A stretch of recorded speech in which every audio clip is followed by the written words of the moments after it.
Okay, ready? Ready. Bueller. Yeah. Bueller. Let's go ahead and call the meeting to order, please. Regular meeting of Washington, Missouri City Council, April 16th, 2018, 7 p.m. Brinker. Here. Heidrich. Here. Holtmeyer. Here. Moheski. Patke. Here. Skornia. Here. Sullentrup. Here. Waterman. Here. Please rise for the Pledge of Allegiance.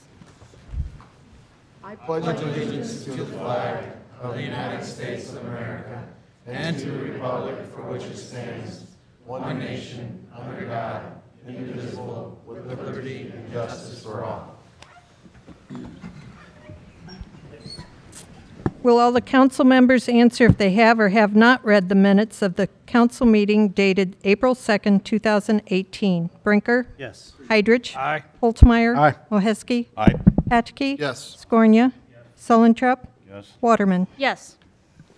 Having read the minutes, are there any corrections or? Not, I'll make a motion. Second. Okay, we have a motion by Patke, seconded by Heidrich, to approve the minutes from our last meeting dated April 2nd, 2018.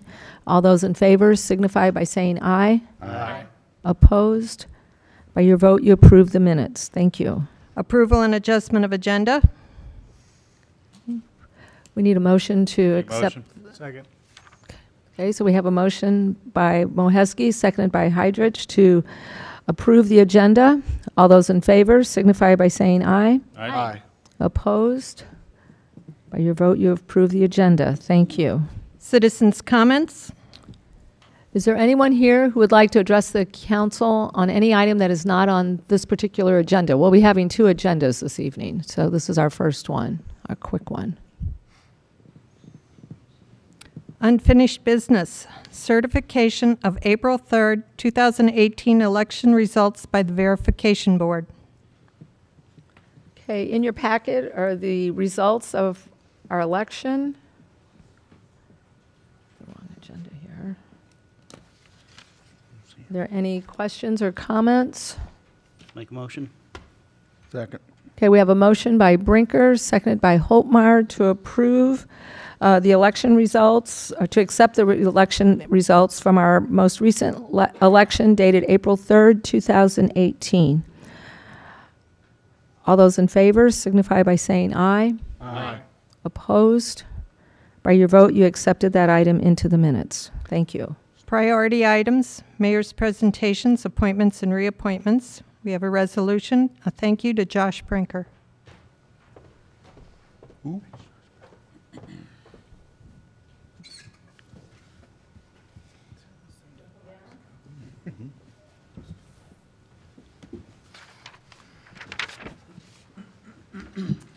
This evening, we have a resolution for Josh, who has served us very capable over the last 6 years. That would be 3 terms. So he's been a great councilman, and he's done a great job representing Ward 4, but also he's been done a significant job in representing our entire community. So we thank you, Josh.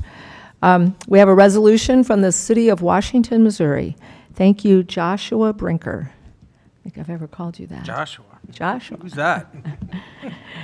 Whereas Joshua Brinker has been a councilman for the City of Washington from April 2012 to April 2018.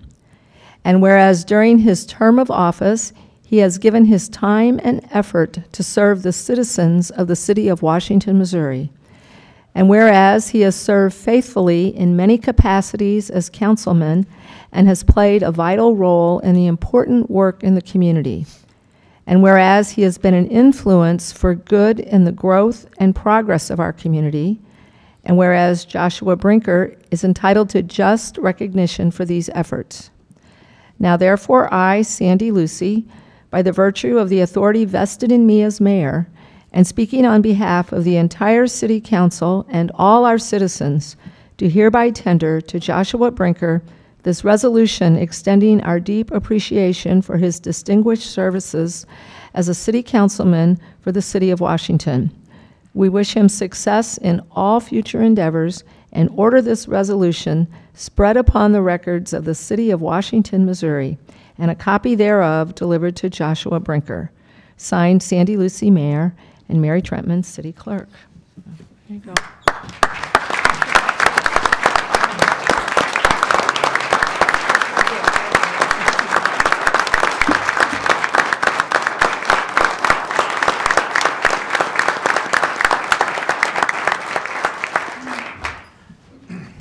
I'll keep it short. There's a long agenda.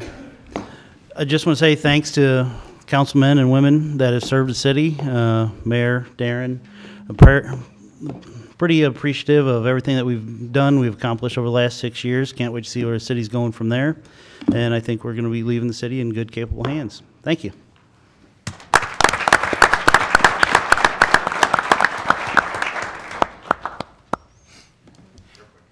Should we hold this? Okay, how's that? Okay, very good. Thanks.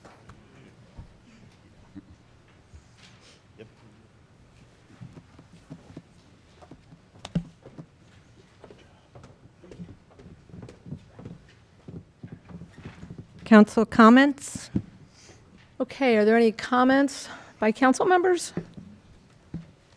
Motion to adjourn. Okay, we have a motion by Brinker, seconded by Holtmeyer to adjourn the meeting. All those in favor signify by saying aye. Aye. Opposed? By your vote, the meeting is adjourned. Thank you. See ya. Okay, we're going to swear in council people at this time. I could have our 4 council people.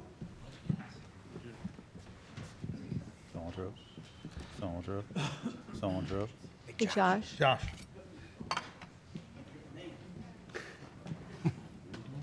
You got to sign in again. You can do it. Don't be scared. My first time. Mark, ain't you up this time? No, it was last time. I guess we're going to do this. Is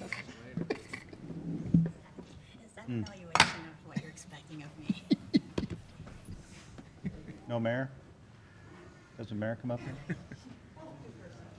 Mark too? We're going to do him separate? Cool. We will be here all night. Oh, the important people, huh? Okay, I got it. No. Save the best for Do you last. solemnly swear and affirm that you possess all the qualifications prescribed by law for the office of council, that you will support the Constitution of the United States and the state of Missouri, the provisions of all laws of this state affecting cities of the third class, and the ordinances of the city of Washington, and faithfully demean yourself in office, so help you God? I do. Okay, I need you to please sign. They line up by height on purpose. I don't know. We did it every time.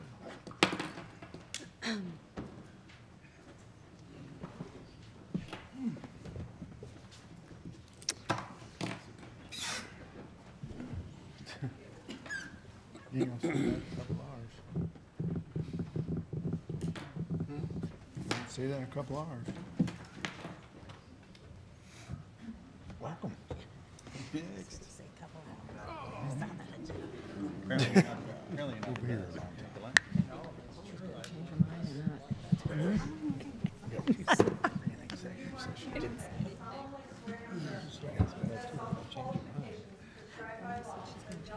City attorney, that you will support the Constitution of the United States and the state of Missouri, the provisions of all laws of this state affecting cities of the third class, and the ordinances of the city of Washington, and faithfully demean yourself in office, so help you God.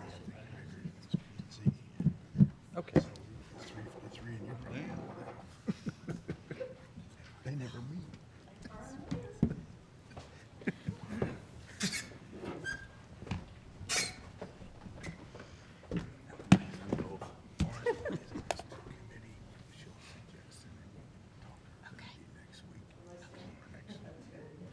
Do you, Sandy Lucy, solemnly swear and affirm that you possess all the qualifications prescribed by law for the office of mayor, that you will support the Constitution of the United States and the state of Missouri, the provisions of all the laws of this state affecting cities of the third class, and the ordinances of the city of Washington, and faithfully demean yourself in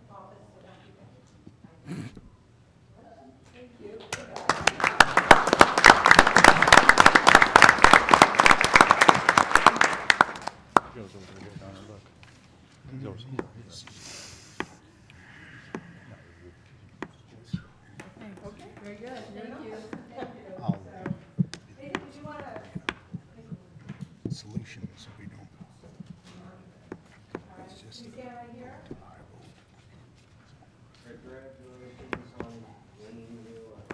Thank you, Nathan. You were a great competitor, and I'm so glad that you put your name in the hat and all of that. And so it was great to see your name on the ballot. That was pretty exciting, wasn't it? Yeah. Okay. Thank you, Nathan.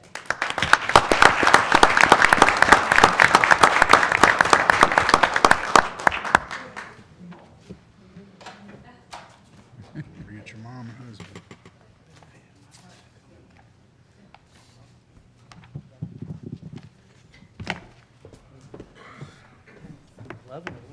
Oh, was it 11? My fan club with my mom. Yeah, I see that. Okay, are we ready? Talk about rabies. Ready, fired up. No, Yes, sir. They already hit it. You're already not in the session, I think. We have to call to order, right? Yes, you do. Oh, you do? Let's go ahead and call the meeting to order. I'm a rookie. Special meeting of Washington, Missouri City Council, April 16, 2018, 7:13 p.m. Heidrich. Aye. Holtmeyer. Aye. Moheski. Aye. Patke. Here. Pettit. Here. Scornia. Sullentrup. Here. Waterman. Here. Please rise for the Pledge of Allegiance. Pledge allegiance.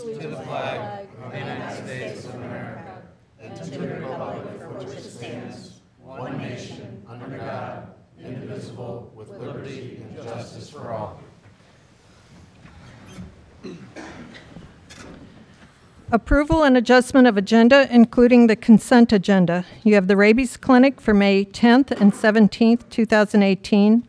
Change order number 2 for Hillerman Nursery and Florist for ground maintenance services, and a pay request for Washington Engineering for the Schultz Industrial Park stormwater improvements. Make motion? Second. Okay, we have a motion by Moheski, seconded by Patke, to approve the items on the consent agenda. All those in favor signify by saying aye. Aye. Opposed? By your vote, you approve those items. Thank you. Priority items, City Council elections, election of Mayor Pro Tem. Your Honor, if I may, it was a privilege and an honor to serve as Mayor Pro Tem last year. It's definitely eye-opening to know what the mayor does because she doesn't miss anything. It's a couple meetings and a couple out-of-town visits and, a phone call for me, but that was really about it. So thank you for all you do. I'd like to nominate Councilman Moheski as this year's Mayor Pro Tem. I'll second. So we have a nomination of Jeff Moheski, a nomination by Patke, seconded by Sullentrup. Is there anyone else who would like to make a nomination? So we entertain a motion that, did you have something? Just to close it. Yeah, that nominations cease. We have a motion that nominations cease. We need a second. I'll second. Okay, so we have a motion by Heidrich, seconded by Waterman, that nominations cease.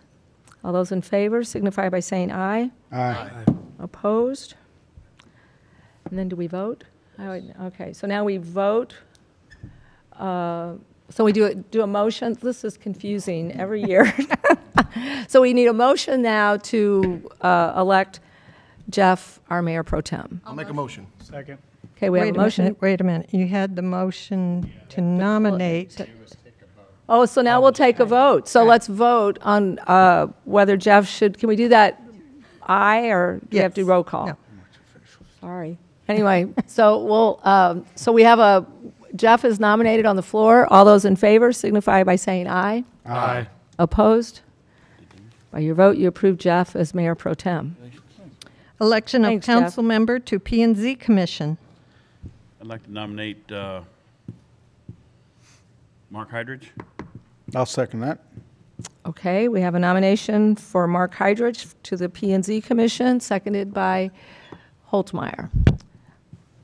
All those in, do I do that? No. No. Now we need a nomination that they've ceased. Nomination to cease. Second. Okay, so Sullentrup, and Patke that nominations cease. Okay, so we have a nomination of Mark Hydrich to the Planning and Zoning. All those in favor signify by saying aye. Aye. Opposed?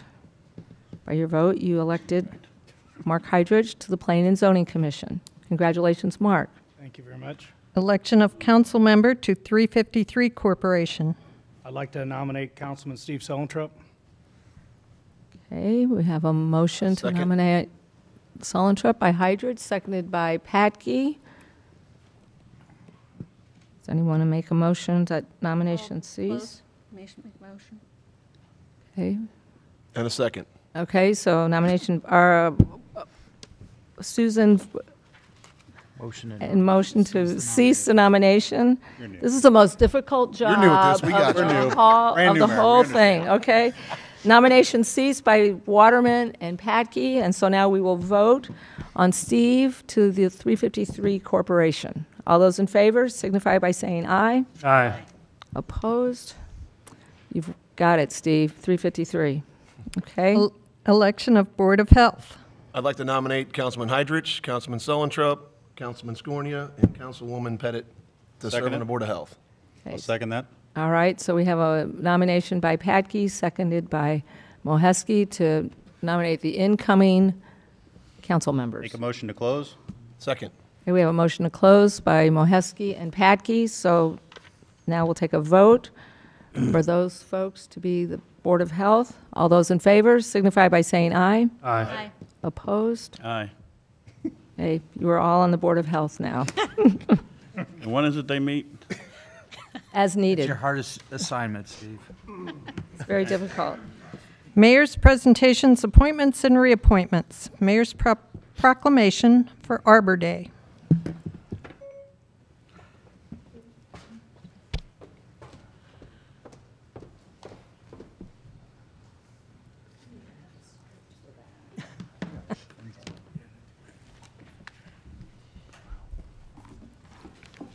Okay. Someone here from the, Aaron? For Arbor Day?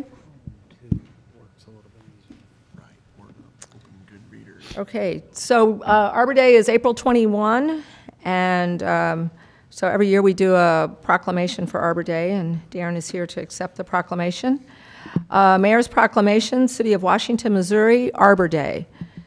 Whereas in 1872, J. Sterling Morton proposed to the Nebraska Board of Agriculture that a special day be set aside for the planting of trees.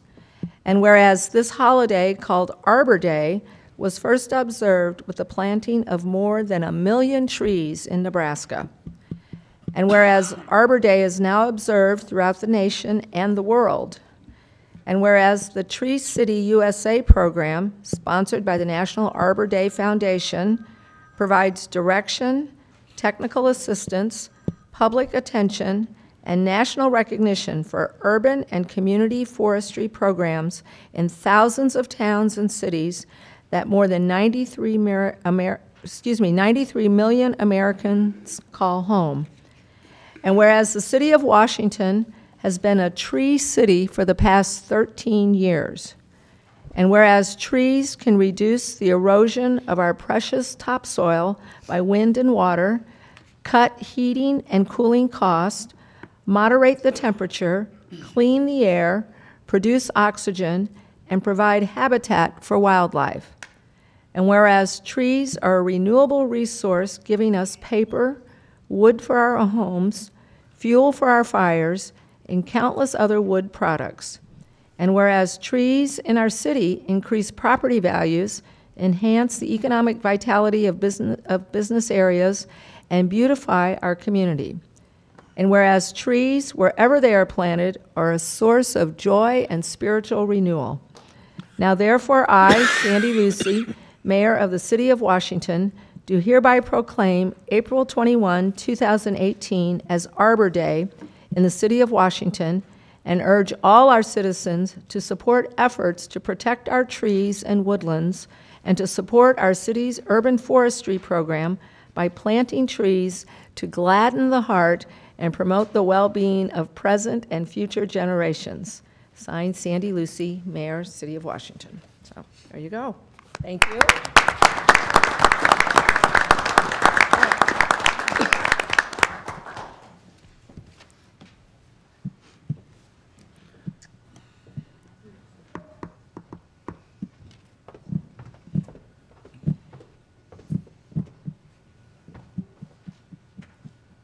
Police Department appointments. Okay, this evening we have 3 new appointments for our police officers, right? Correct. And I believe they're all here. They are all here. Okay. So Cody Boone, Matthew Onken, Daniel Day, would you come forward, front and center, gentlemen? Stand right over there, please.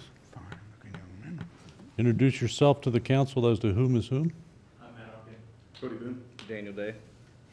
All these fine young men have gone through an extensive selection process, testing, review board, background.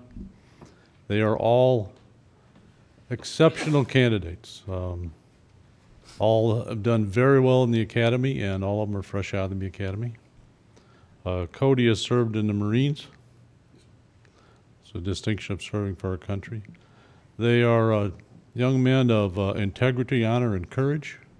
They are all of a mind to serve the community. They have that service mind we're looking for, and to protect and serve our citizens. I can't speak any more highly of them. I request respectfully that you hire and appoint these 3 as officers for the City of Washington Police Department and the citizens. Okay. I'll make a motion to accept it into the minutes. Second. Okay, we have a motion by Sullentrup, seconded by Heidrich, to approve the appointments of Cody W. Boone as a police officer, a patrol officer, Matthew R. Onken, patrol officer, and Daniel R. Day, also as a patrol officer. And this will be for a 6-month appointment, 6 months. renewable after 6 months. Correct. Okay, very good. All those in favor signify by saying aye. Aye. Opposed? By your vote, you appointed these new officers. Thank you. Welcome aboard. Board.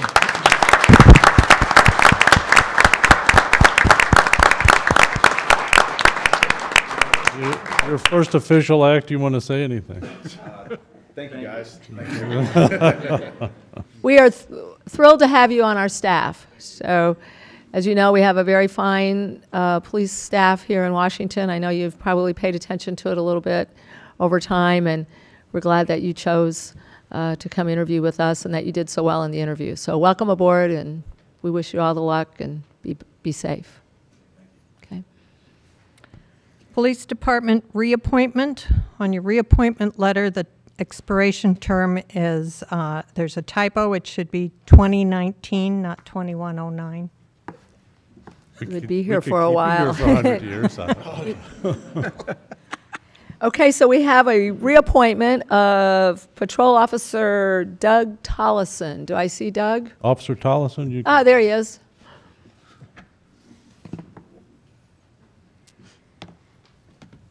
Officer Tollison has served this city with distinction in his years of service. He is a school resource officer for 7 years. He is on his last term as school resource officer. He'll be back on the road soon. But I think highly of the gentleman here, as does the school district and all the teachers and supervisors there. They love Doug up at the high school. He interacts regularly with the students, takes care of the problems there, does just a fantastic job in keeping our young people safe. I would respectfully request you reappoint him. I'll make a motion. Second. We have a motion by Patke, seconded by Heidrich, to approve the reappointment of Doug Tollison as a patrol officer for a 1-year term. All those in favor signify by saying aye. Aye. Opposed? By your vote, you approve the reappointment. Thank you. Thank you, Doug, for all you do.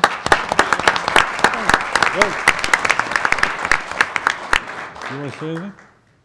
It's been a pleasure for the last 13 years, and as much as I'd love to stay till 2109, 13 more will be nice. Thank you. Thank you, Doug. Planning and Zoning Commission reappointments. Okay, we have two reappointments to the Planning and Zoning Commission this evening. That would be Carolyn Witt and Mark Kleesner, and both of those terms end in April of 2022. Any questions or comments? Make a motion. Second. Okay, we have a motion by Holtmeyer, seconded by Scornia, to approve the reappointments of Carolyn Witt and Mark Kleesner to the Planning and Zoning Commission. All those in favor signify by saying aye. Aye. Opposed? By your vote, you approve the reappointments. Thank you. Treasurer Collector, Deputy Treasurer, Assessor reappointments. Each year, we appoint staff members to the Treasurer Collector and the Deputy City Treasurer Assessor. So this evening, we're appointing Mary Sprung as the Treasurer Collector and Darren Lamb as the Deputy City Treasurer and the Assessor. Any questions or comments? I'll make a motion. Second. Okay, we have a motion by Patke, seconded by Waterman, to approve the appointments, the reappointments of Mary Sprung as Treasurer Collector and Darren Lamb as Deputy City Treasurer Assessor. All those in favor signify by saying aye. Aye. Opposed? By your vote, you approve the reappointments. Thank you. Public hearings. Rezone 800 Jefferson Street from M1 Light Industrial to C2 General Commercial. Okay, Sal? Yes, so this is the portion of our redevelopment project along A Street and Locust Street. If you remember when we purchased the old Frykes plant as well as the Frykes Trailer Park, this portion here along A Street, it was two parcels. It's still two parcels. We did a boundary adjustment last week, if you remember, to cut out this piece. But before we go through this redevelopment project, we want to make sure it's in the appropriate zone districts. We don't want to keep it in industrial. If we're going to sell a piece off to a new developer, we want to make sure it's the appropriate zoning for the redevelopment. So here is if it's going, there it goes. The current zoning map, you can see the gray is the industrial zone. This piece here that's broken out in red, or outlined in red, is the piece at 800 Jefferson Street that will be rezoning to C2 General Commercial to match the commercial properties along. 1 acre. Yeah, it's 0.7 acres. It's a little bit under an acre. And then the next agenda item, which I'll get to, is the remaining piece of property. So, Why are those different, Sal? because this portion, if I can. Sorry, Sal. Sorry, this portion that we're going to be breaking, that we already broke off, we plan to sell because it's enough of it is out of the floodplain, and we can sell it as a commercial piece because we think that would be the best use for it, rather than putting additional residential right here on Jefferson Street. And this portion that we're going to keep for the Bush Creek Greenway trailhead would be best served as R1B because the trailhead can that use works in residential. And this piece we're also rezoning to residential. To redevelop as well, and that'll be as to R1B single-family residential. They approved that subdivision at the last council meeting, correct? Correct. Yeah. Boundary adjustment. Right. So we just changed that lot because the slide before shows as though the lot is actually along A Street. Yeah, go back. Yes. That's what we changed last week. Yes, So this- that's what all it right. used to look like. Correct. And now go to the next one again. All right. Sorry. What you see highlighted in red are the new adjusted. I get that, but we didn't see that red box last. Yeah, it just it would work. There you go. I figured. I had you. So if you have any questions, I'd be happy to answer. Sal, whatever came out of the young lady came up and said she had a carport that she was driving into off of Jefferson Street. Right. Well, we are not aware of any easements that are on that property to give her egress, but since it'll be adjoining a piece of the property we're going to be selling, it'll be between the new owner and that current owner. Okay. So to work that out. Any other questions or comments? Oh, it's a public hearing. It is a public hearing. Got to open it up. Gotcha. Okay, is there anyone in the audience who would like to address the council on this item?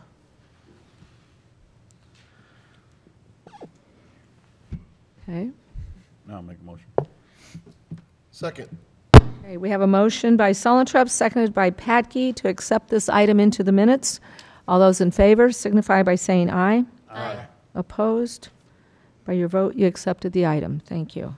An ordinance rezoning 800 Jefferson Street from M1 Light Industrial to C2 General Commercial in the City of Washington, Franklin County, Missouri. Holtmeyer. Introduced by Councilman Holtmeyer. This is the ordinance that follows the previous item. Any questions or comments? An ordinance rezoning 800 Jefferson Street from M1 Light Industrial to C2 General Commercial in the City of Washington, Franklin County, Missouri. Holtmeyer, Aye. Sullentrup, Yes. Waterman, Yes. Patke, Yes. Moheski, Yes. Pettit, Yes. Heidrich, Aye. Scornia. Yes. By your vote, you approve the ordinance. Thank you. Rezone 805 Locust Street from M1 Light Industrial to R1B Single Family Residential. Yeah, it's the same one, I'm sorry. Okay, Sal? So this is just the next piece, rezoning this parcel and then this parcel that's in red to R1B to match the yellow in the area for the potential redevelopment that we'll be doing this year. Any comments or questions? How many potential lots are going to be on that portion? On this portion, it'd just be 2 additional, I believe, and then, well, because of this, we plan to bring Wainwright Street all the way through and be cul-de-sac. So it'll be, if, you know, all goes well and we get the additional property, it'll be 22 new single-family homes. As little as 15. Yeah, 15 to 22. Is that taking into account that we might add another cell to that bridge on Locust? It does. It doesn't necessarily change the floodplain over here, you know, so that doesn't add or remove any lots, but it does help downstream some issues. Yeah, it reserves the area for that. Okay. That option's not being removed with this rezoning. Any other questions? Okay, is there anyone in the audience this evening who would like to address the council on this item? Make a motion, accept it. Second. Okay, we have a motion by Sullentrup, seconded by Patke, to accept this item into the minutes. All those in favor signify by saying aye. Aye. Opposed? By your vote, you accepted the item. Thank you. An ordinance rezoning 805 Locust Street from M1 Light Industrial to R1B Single Family Residential in the City of Washington, Franklin County, Missouri. Scornia. Introduced by Councilman Scornia. This is the ordinance that follows the previous item. Any questions or comments? An ordinance rezoning 805 Locust Street from M1 Light Industrial to R1B Single Family Residential in the City of Washington, Franklin County, Missouri. Holtmeyer, Aye. Sullentrup, Yes. Waterman, Yes. Patke, Yes. Moheski, Yes. Pettit, Yes. Heidrich, Aye. Scornia. Yes. By your vote, you approve the ordinance. Thank you. Special use permit, short-term lodging, 800 East 6th Street. Sal? All right, this is another special use request for a short-term lodging, Airbnb, HomeAway. This is at the corner of Hancock and West 6th Street. East 6th Street, right across from Krog Park. These are the Krog Park restrooms here. And you can see in the zoning map, here's Krog Park that is an R1B single-family residential. We're not aware of any other homes on this block that are being utilized under that type of permit. It is outside the downtown district, which is why they need to get a special use permit. You know, again, as we've said with the past requests, this use is fairly infrequent and non-detrimental to the surrounding properties. As you can see in the area, it's actually a fairly new driveway that's been renovated or put in when the house was renovated, so there will be off-street parking for the guests. Were there any objections from any of the neighbors? There were not. We did not. I didn't receive any phone calls, and no one showed up at P&Z. So we are recommending approval. Any questions or comments? Need a motion. Well, let's see, we need a public hearing. So is there anyone here who would like to address the council on this item? Now to make a motion.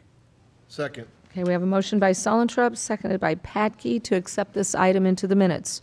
All those in favor signify by saying aye. Aye. Opposed? By your vote, you accepted the item. Thank you.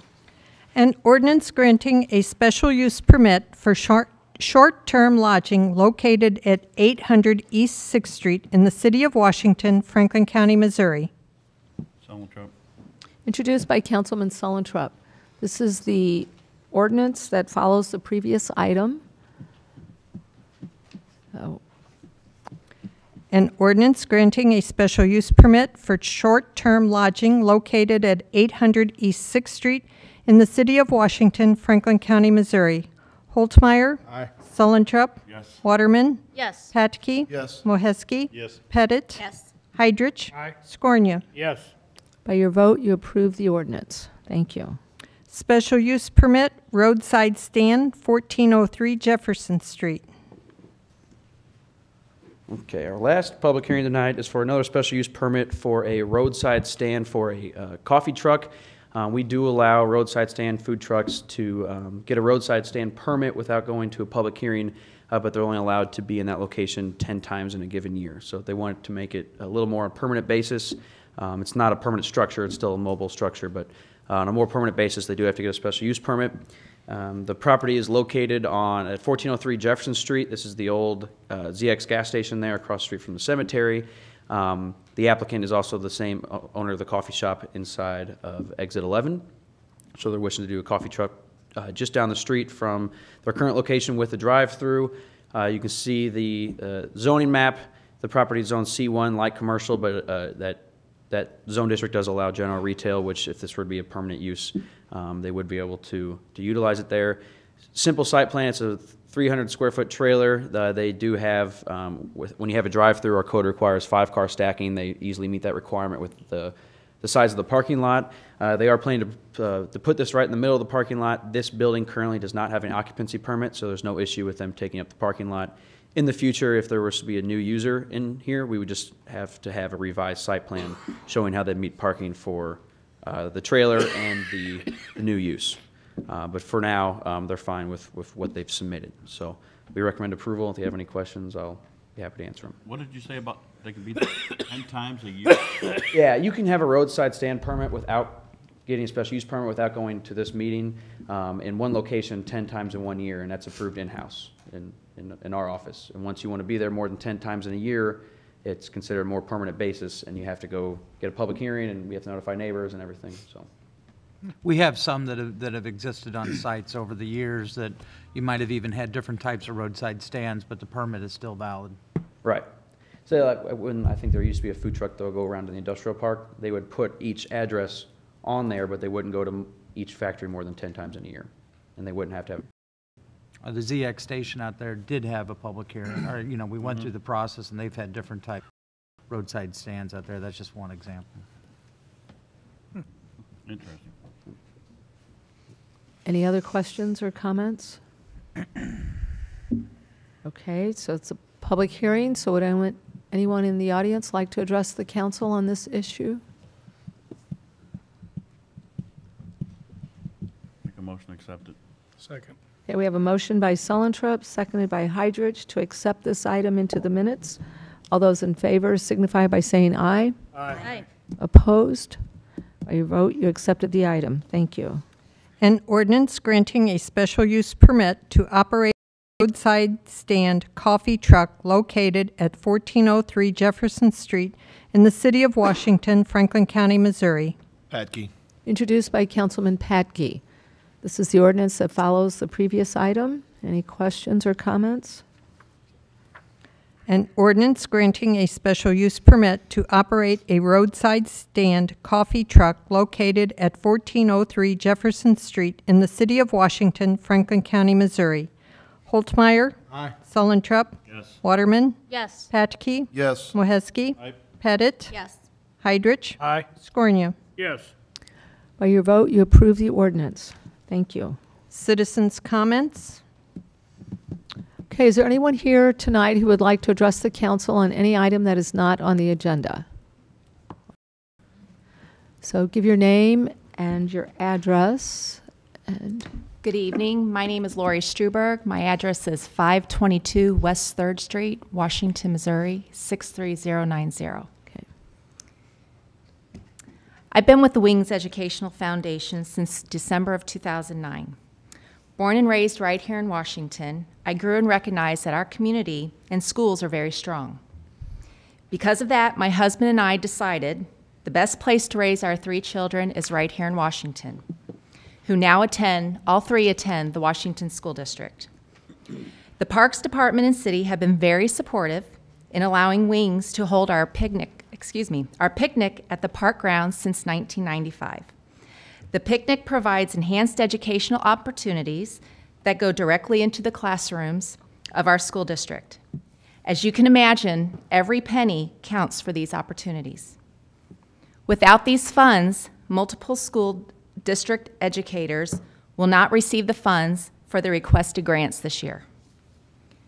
The following are examples of the grants of these funds would eliminate. One-on-one writers' workshops to track progress between conferences. Tools and technology to make community presentations through leadership. Math escape kits that will promote collaboration, communication, and cooperation of students. A request of literature for students to make a connection from science to language arts to real-life situations. Virtual tours for the French and German classrooms. Excuse me. To help students with the understanding of different cultures, monuments, and landscapes in a realistic, engaging manner. Meaningful mentor texts and quality literature that can open doors to endless lessons both inside and outside of the classroom. The list goes on and on. The Wings Educational Foundation was founded in 1992 by many of our great leaders of our community. They believe and will always believe with strong schools, we have a strong community. With a strong community, we have great schools. We want to continue the strength of our community, and referring to the publication in the Missourian dated April the 7th, I would like to request that it go on record that Wings is about the community, and that correction be announced. I understand that when corporations consider to move to our community, the first question is, what is your downtown like? The second question is always, what is your schools like? I stand here before you today asking the city to consider their continued support of Wings by allowing us to use the park grounds for our signature event at no cost, and instead putting these funds back into the classroom. In closing, I would like to add the mission of Wings. Washington's investment in great schools, commonly known as Wings, is non-for-profit 501c3 corporation established to encourage and develop the School District of Washington students. The Wings Educational Foundation strives to create new opportunities for students by providing the necessary funds to support the programs which are not and cannot be funded by the School District of Washington. The Wings Educational Foundation promotes educational excellence by providing teacher grants, student scholarships for continued education, state-of-the-art equipment, and recognition of outstanding faculty and staff achievement. The Wings Educational Foundation solicits and manages investments and distributes funds to enhance the excellence of public education within the School District of Washington. Thank you.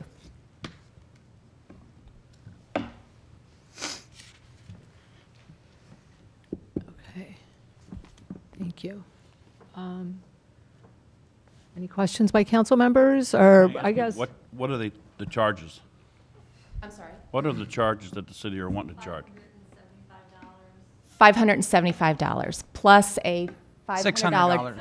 $600. Deposit. Okay. It's a total of $1,175. The deposits are $600, so yes, the total fees would be $575. And That's for according to one building? No, that's 2 buildings and the fairgrounds in general. Correct, Aaron?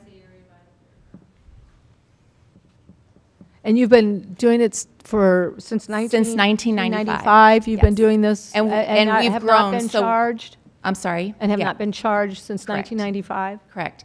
We have moved throughout the parks grounds because of the growth. Where'd you start? I'm sorry? Where did you start? At the City Park Pavilion, yes. And then we moved to the Merchant Pavilion and used the administration office. And then we grew so large, then we moved down to the Swine Pavilion. Okay. And that's where we've been for a number of years now. Mm-hmm. I think most of the council knows, because I've had a few conversations with you, that the Parks Board met last, their first meeting of this month. This request went before them. They voted at that time unanimously to go ahead and keep the fee structure in place, and that was the fees that we just discussed, the $11.75 with the, as part of that, the $600 deposit.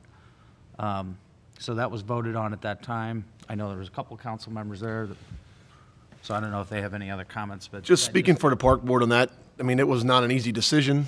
I think the Park Board would love to give free rental to the wings and to a lot of other things in the community, Boy Scouts, et cetera. I think the Park Board has been told if they want to make improvements throughout the park system that they need to collect fees.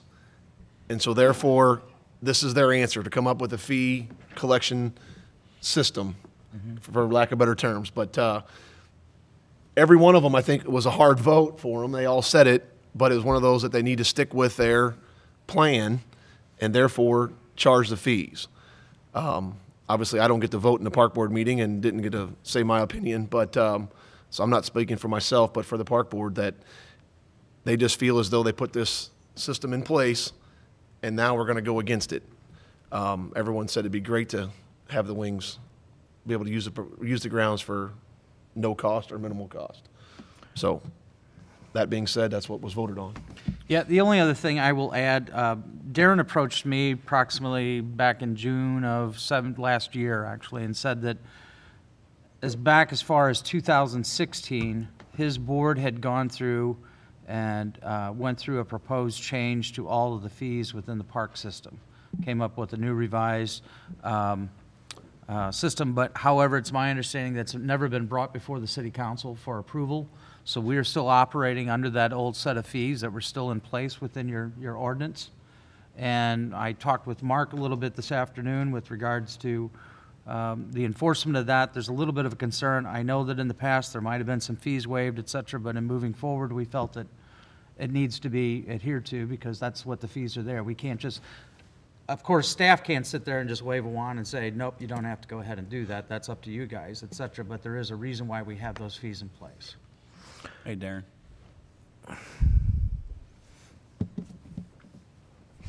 Is there different fees for different civic organizations in the same buildings? Yes and no. The way the ordinances are written, there are some buildings that nonprofits get a discounted price, and then there's other buildings that for whatever reason, that didn't apply to as part of the fees in the ordinance. There's also the Friends of the Park program. Correct. Yes, we have a Friends of the Park program with an individual organization donates $5,000 in a given year. They get a discounted rate for the use of the park. Is it Also, half the cost at that? Yes. So just so everybody understands.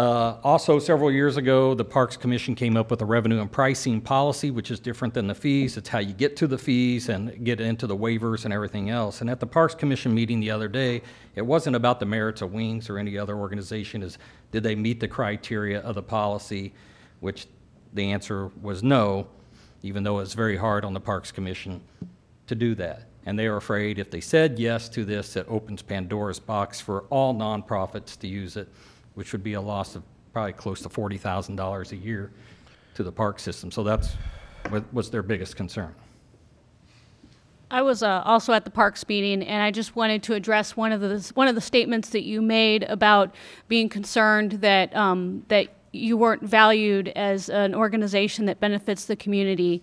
And I will tell you that along with each one of the park board members stating that it was a difficult decision, they went into detail about how they do recognize your benefit to the community and the value that you bring. So I apologize for that misunderstanding because that was certainly not the sentiment of the park board. Are there provisions for waiving the fee? What is the criteria? Well, in this case, I can tell you the criteria that it's basically they have to accomplish and/or provide a special park project, activity, or service to the city that directly benefits the Parks and Recreation system. And this, although it's a great fundraiser for the school district, and like Susan said, everybody on the park board thought it was great, it didn't meet that specification for that requirement. Thank you. Well, I support the Parks Department or Park Board's decision for declining this, because I don't want a board to give away city services. But I don't think there's a better organization that we should not waive these fees. I think we should waive these fees. I think this is a special organization. Not everybody's going to come before the board. I mean, that's like the NRA saying, if you take this gun away, they're going to take all the guns away. Well, I can tell you we deal with probably 25 to 30 nonprofit organizations that do great work as well as the Wings, and most of them, they don't meet the criteria either, so they don't even go through the process, because they know they won't meet it. And Mark can probably answer it better with the legal parts of it. I would be concerned if you were, basically you're proposing to pick winners and losers, who you like and who you don't like. If it's an organization that you like Wings, and they're a great organization, you're willing to waive the fee. But if there's another nonprofit organization that comes up, are you going to waive the fee for them too? You can't pick and choose who you're going to apply this to. There's got to be some uniformity in the policy. Can you grandfather? No. They have to come back each year and apply. And the Parks Commission will be reviewing policies. They want to do it on an annual basis, and of course, with the advice of our attorney, we'll come up with reviewing those policies, as well as future fees. And we do have a fee structure that I think that the park board would like to bring to the council or whatever to go ahead and discuss. I've asked Aaron to go ahead and take a look at maybe an admin operations meeting that we could go ahead and discuss it in more detail. When is the event? We got an operations meeting next week. Yes, we do.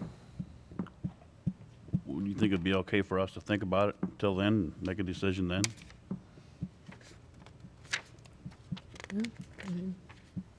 Well, then we have an extra week. This is the first I've heard of it, and Your first meeting, yeah, well, your first meeting is May 7th, your first official meeting, but I don't know if you have to take. We have operations. We You know have we don't operations, vote but on it's- things at operations. Yeah, but so you don't make. we don't make You don't decisions. take council action. Don't really take council action at that. I mean, we could, I guess, if we had to. You would also have to change the ordinance, which can be done, but you got to have it done at the meeting.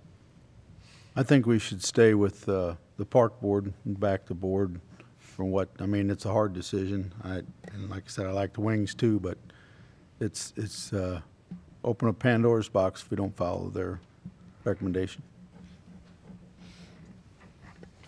Do we have other groups that we waive fees for? There has been in the past, and it is for, that met the criteria that did a significant activity or project, like Eagle Scouts, for doing landscaping projects and stuff like that. So there has been a couple of groups that have met the criteria. Okay.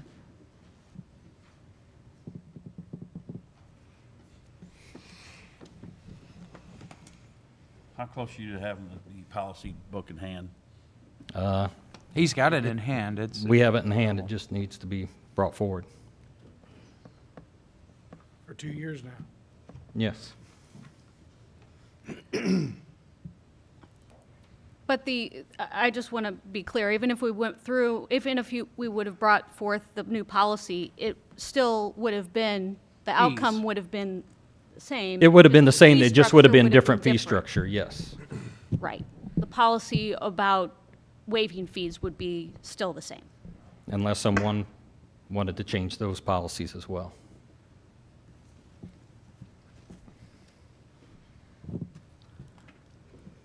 Okay, to make So it do we even more have difficult, well, the fees and structure is not in place yet, because we haven't voted on it yet. You have, no, you have a set of fees and structures in place now. You have a proposed new set of fees That's what they went through in 2016. Well, the Parks Commission worked on it for about 4 or 5 years to get to that point in 2016. Right. So I don't want you to think that there's not a fee, there is a fee structure in place. That's what the fees that were, the 1175. Okay, all right. was- That's what I was- wanted to make sure we were not Yes, taking correct. new fees that we No. weren't approved yet. All right, No. thank you.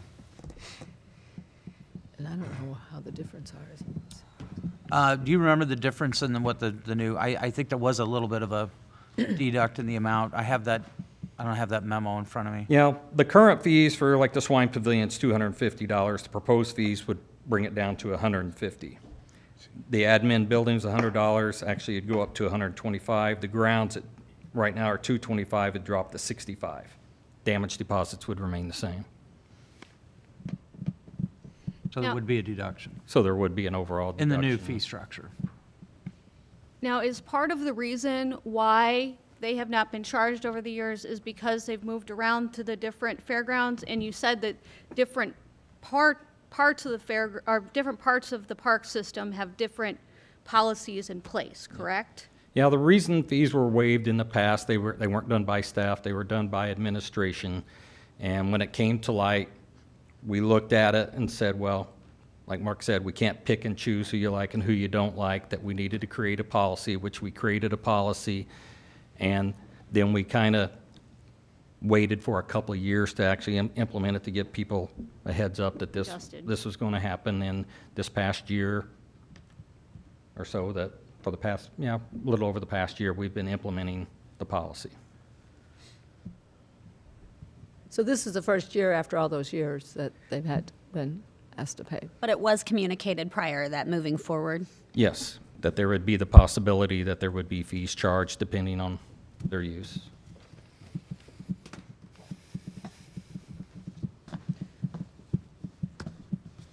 That's why Darren got bombarded by Little League football, Little League baseball, soccer. Everybody was attacking him. So. So do we have want to make a motion, or do we want to? You don't have to take, you Oh, don't we have to take any action.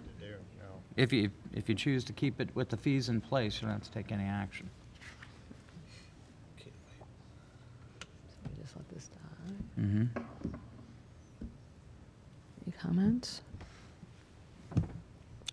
Leave it as is. So we're going to leave it as is?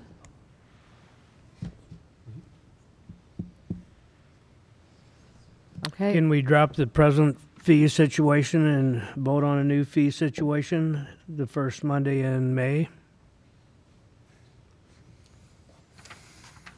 I don't know if we have that. Theirs is May 4th, and our meeting's May 7th. May 7th. 7th. But I just want you to know that that's just Changing the- 3 facilities out of probably how many, Darren? That whole packet of information that you have on the fee structure. I mean, it's not just those 3 facilities. You have quite a bit of facilities that are it's an overall comprehensive fee structure. And the structure needs to be discussed, in my opinion. as well. Yes, I mean, I have some. From this board. Yes. Actually, were we going to have that new structure next week at the administration? Because wasn't that the plan? We can do that. Because there's a lot to that new structure. Okay. Okay. Looks like we're leaving it as wanna is, but I do thank wanna you for thank coming Wings, forward. Because we do value what you do. It's not about that. You guys do an awesome job, so thank you. Sure. May the 4th, I want to invite you all for lunch and dinner. All right, thank you.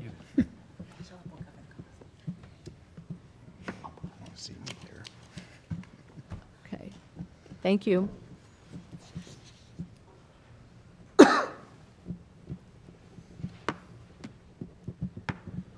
Any other citizens' comments? Are there any other citizens who would like to address the council? Report of department heads, Tree City USA and Growth Award.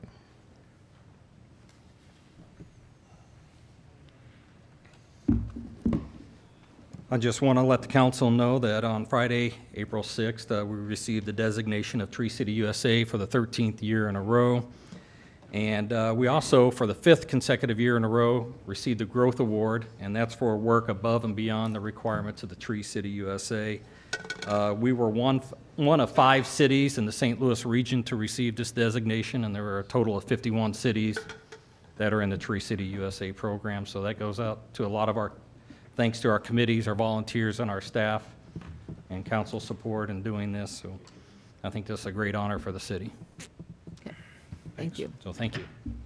Thank you for your work, Darren. Make a motion, accept into the minutes. Second. Okay, we have a motion by Patke, seconded by Hydrich to accept this item into the minutes. All those in favor signify by saying aye. Aye. Opposed? By your vote, you accepted the item. Thank you. Ordinances and resolutions. An ordinance authorizing and directing the execution of a contract with Byrne & Jones Construction for the 2018 Albert Drive parking lot and trail overlay in the city of Washington, Franklin County, Missouri. Holtmeyer. Introduced by Councilman Holtmeyer. John? Okay, thank you all. Within your packet, there's a letter from March 23rd that Andrea put together outlining 3 bids we received for this project. They were competitive bids. They were right at our estimate, under budget, so we felt like the bids were good. In doing so, putting together that packet, I did come to council, briefed you on the project, let everyone know kind of what's going on. It came to my attention that the boat club and other stakeholders on the riverfront were not made aware for some reason of the proposed plan.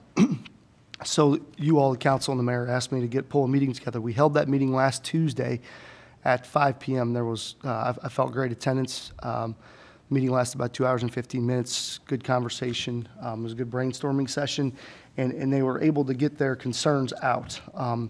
Hopefully, I was able to answer their questions sufficiently, and in doing so, there were essentially 2 different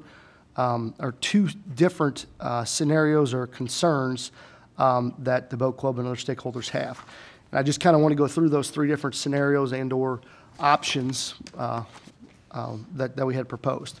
So initially, what you see on the screen here is the 2 items that really came up big were the parking on the, thank you, Sal, the parking on the actual Lafayette parking lot. So as I indicated, we increased parking by about 12 stalls. That would be for car and truck parking only. It does not really include a boat. There's not a boat component to that. There's just not enough space to get that to happen. We are going to look at increasing parking down the lower parking lot.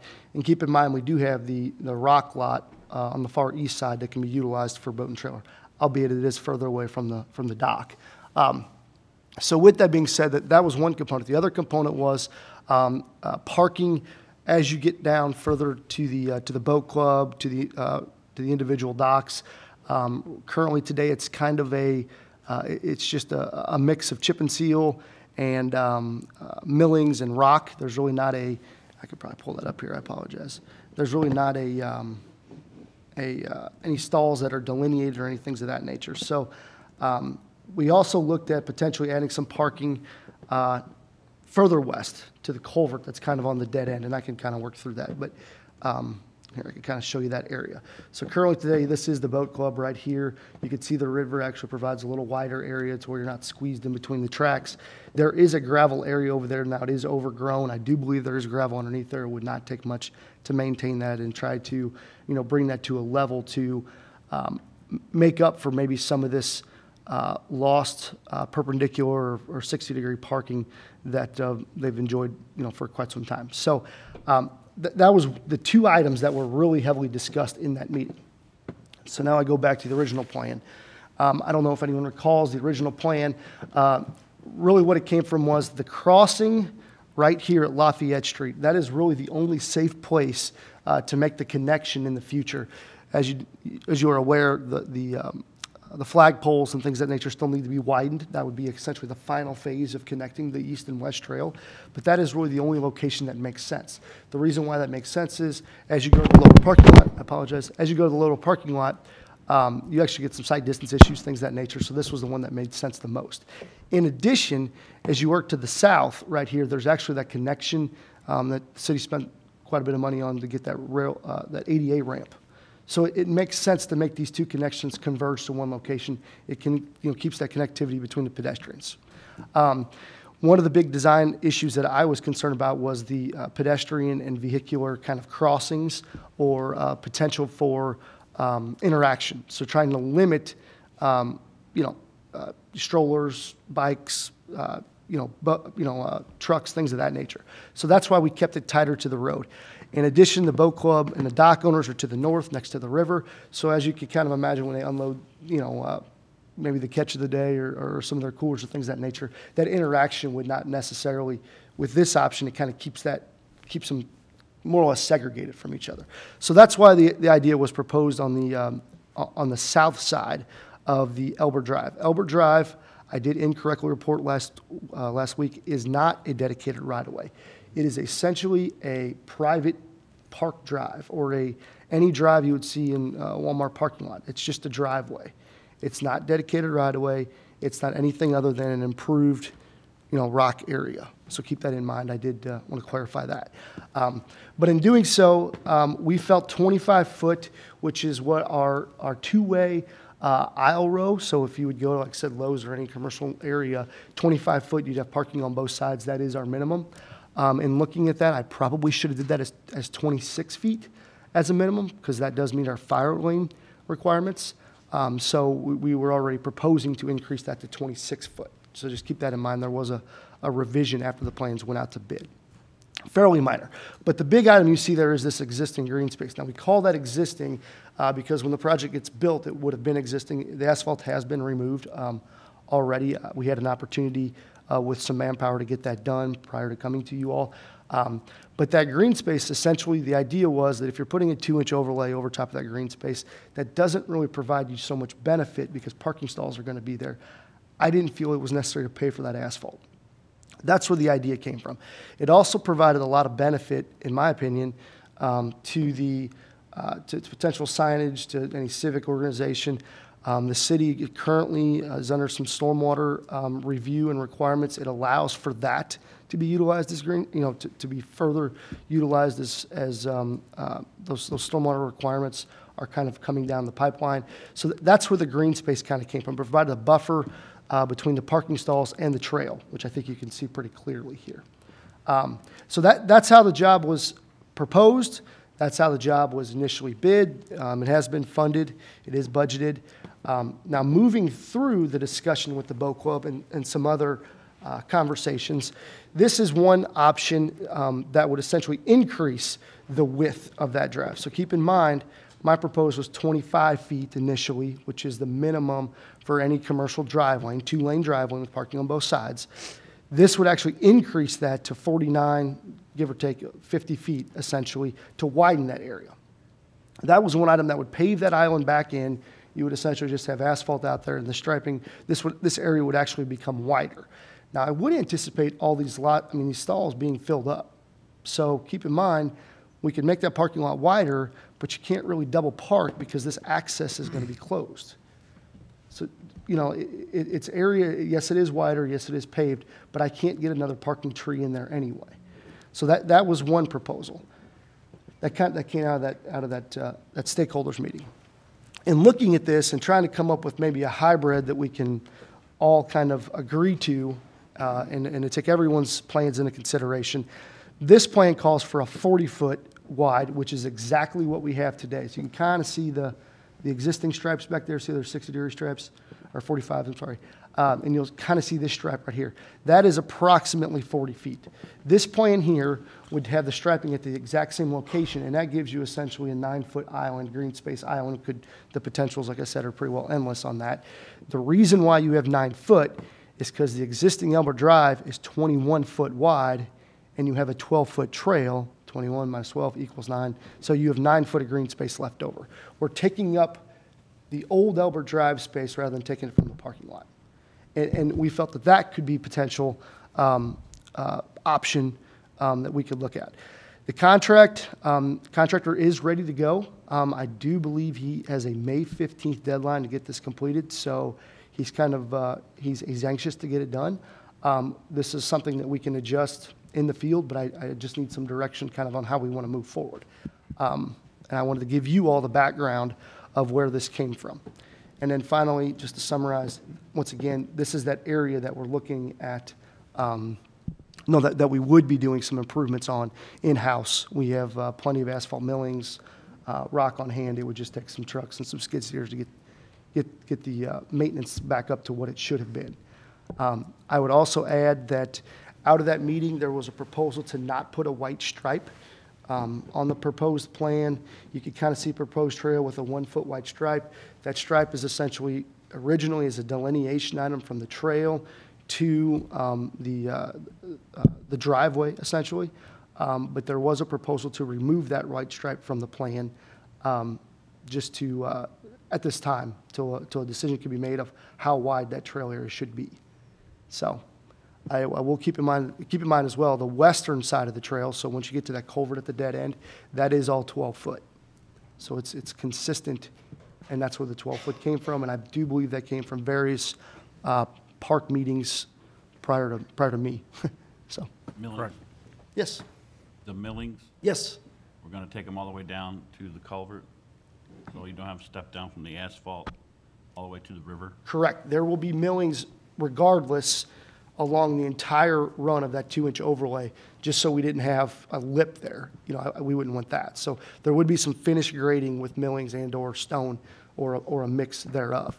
This additional area right here is what is really kind of what I wanted to highlight, because that right now currently is kind of overgrown grass. I believe there's some rock underneath there, but it's unmaintained area, and we would be maintaining that with Darren's. Really, it'd be something we'd all work together to figure out how we maintain that, but it'd be a much cleaner, beneficial, in my opinion, area parallel to this proposed connection. Where's the contract end here on the trail, on this particular contract? This contract? Yeah, this Go back to that other slide. Yeah, let me go to this one. This contract essentially ends, it's kind of hard to see, but it's if you go down, here, it's going to take me a little bit to pull it up. Well, one more. Keep going. There you go. There's the culvert. This is where the pavement ends, essentially. So give or take a little bit there, but it's right where the pavement ends. There's a joint there. You just have to mesh up to it. So Is that beyond the boat club? Oh, yeah. that is beyond. Yeah, the local. okay, I That's know. beyond. Yeah. That's where that area where he's Culvert. proposing to put in those millings right there. So essentially right here Culvert's just to the is left. where the pavement ends now, and this is the boat club. So you could see there's a pretty substantial area right there. And really the best, another thing, you could fit about 21 to 23 parallel stalls kind of along the river if you were just to park parallel with the river. If perpendicular or 60 degree or 45 degree doesn't quite work out, we are not proposing to paint parking stalls on those millings or do any work. It stays essentially, we're not doing any improvements on that right now. So John, as of right now, the white striping is out.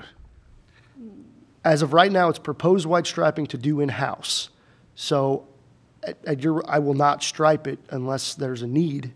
It would be a proposal. I mean, you could direct me to do that. It's proposed to be white striped because I felt like that's the safest way to do things. However, Yeah, I think keeping the white stripe is kind of important to the integrity of the trail, especially where those parking spots meet so closely to the. I would also add that white stripe is being done with internal forces, and I don't have that scheduled yet with our internal forces. So it's going to take some time for me to get that work done. When I say some time, not months, Right. but it's going to take a few weeks to get that taken You're care gonna of. have to get to spring first. Yes. Yeah. John, explain to me the plan that you had, the original one that you were looking at our last meeting.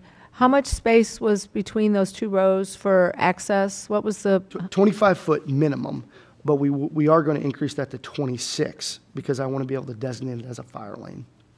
It's 26 feet from this. Okay, but then you had another proposal there that said, then you adjusted it and it was 50, which Correct. was. That would be if you paved everything, essentially. Right. You could look at pulling those parking stalls closer to the north and just have asphalt, essentially dead space. Okay, and then what was your I don't next? see- And then the next one would be to kind of do a hybrid of both of them. And the stalls remain exactly in the same location relative that you have today. and you would pick up a 9-foot green space because Elbert Drive is 21 foot wide, and we're only proposing a 12-foot wide trail, so 21 minus 12 is 9 space picked up essentially on the Elbert Drive. So what is the space then between the driving space there? 40 feet. So then it's 40 at that It's, point. it's a, in between. And did you lose any parking spaces when you did that? No. Because you went from 32? You know what, I tell you what, we may lose one, looking at this. We might lose one stall, but it's not, I mean, Because you had added we've added 12. 12, and so you went from, Yeah, we'd be adding 11. You'd just be adding 11 on this potentially. last one, with the high. Correct. Yep, potentially, okay. yep. And you haven't decided, is this what you're proposing then? I'm just giving it as an option. Okay. I don't, I mean, there's a lot of discussion about where to move forward, and I just wanted to let everybody know that the contract is on board. I mean, all it is a simple add or deduct change order as we move forward. It's just, when we get there, this will be done in a day, 1 to 2 days. Paving will be done in a day. So I just need to know what direction we want to go on. And John, this green space that is proposed here, is that something that, you know, it floods up there all the time? Is that something that's going to be causing trouble by cleaning this out and doing more Well, I maintenance? would say that you clean the parking lot every single time, and you clean, I mean, I don't know, water in green space doesn't necessarily have a huge maintenance item. So I would say, is there a proposal to know, are we going to use mulch, use rock? That's not really a decision that I'm making. I'm just allowing for the ability to do something with that area.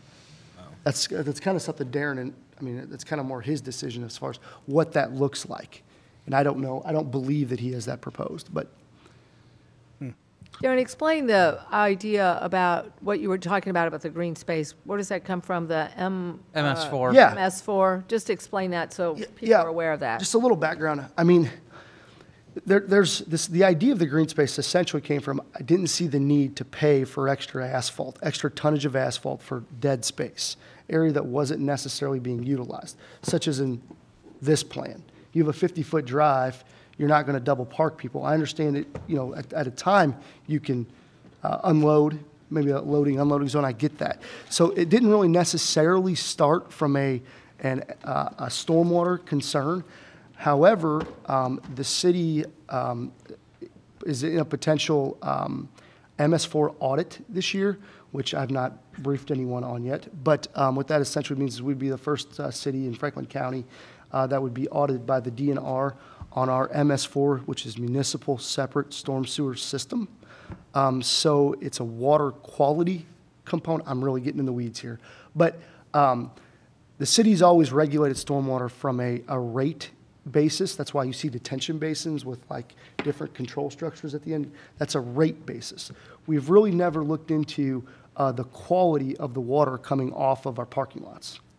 Okay, so everybody's, okay, so anytime you pave something, the quality of that water degrades fairly quickly. So that's additional benefit here is that I'm not saying this solves any problems. I'm just saying that the green space and the concept of green space and additional landscaping and additional other design features is coming very quickly to the city, to a stance where you would have a much higher landscape requirement potentially, to where these things would be required. So for example, if I was paving if that was gravel rather than chip and seal, if I was paving that, we would be required to put this green space in. Now, I'm not saying that's how it is in this scenario, but I just, there's underlying concepts where this green space came out of. And I've asked answer your John question? if we can, I think in the May admin ops. There will be a briefing. We were going to go ahead and do a briefing, and I think John was even going to have representatives from DNR here to go ahead and speak on the issue, so. May might be a little quick, but it will be this summer. There you So go. Audit will be. Depends on their midsummer. schedule, so. Yeah. Yeah, and another aspect to this, you talked about flooding, how it affect. If we were to put plants there, we'd put more flood-tolerant plants that they use in detention basin areas. And would there be cleanup? Yes, there's always cleanup for flood, but I don't think it'd be any more than what we're doing now. Another aspect of this green space is, you may recall, on Phase 2, which is the western expansion, and this is Phase 3 of it, When we planned it out, we looked at them both being together, even though they were two different phases, that we are required to have a trailhead and handicap accessible parking and all that stuff at the trailhead. And this was the area that we were looking to make that trailhead in that green space so we can have signage, those sort of things there. So they all kind of tie together. If we didn't do the trailhead here, we would be forced to put it down at the western expansion, probably where that area was that John talked about additional parking, that we'd have to put something probably there. So. And I would add that the area does allow for additional signage as necessary. So for example, if we move forward with paving, we figure that it's not working the way that it was either planned or there's other ideas, the green space, it's just as easy to pull signs out or put signs back up within a green space area. So I just, there's two components of that. Why pave for asphalt that isn't necessary is where the idea came from. And from a stormwater perspective, you never want to pave more than you have to. And that's a concept that is going to be, like I said, coming down fairly quickly here.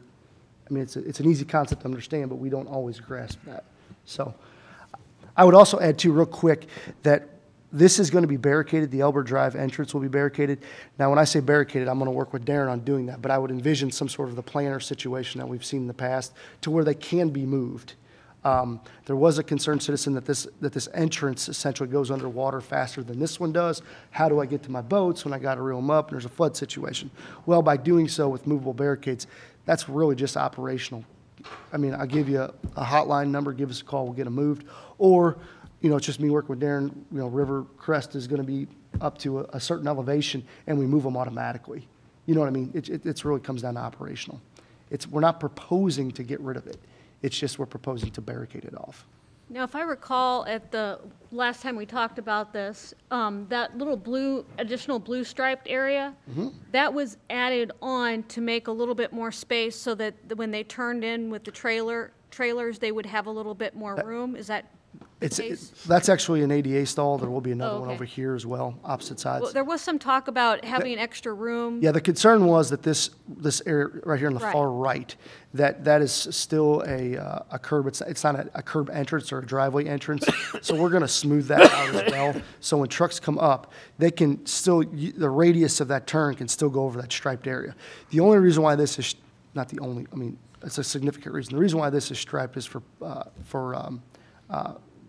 emergency access. Yeah, for emergency fire. access to boat and just to make sure that, you know, emergency personnel can get down to the boat. That's the only reason why it's striped. So to me, I feel like you can drive over striped off area in this scenario.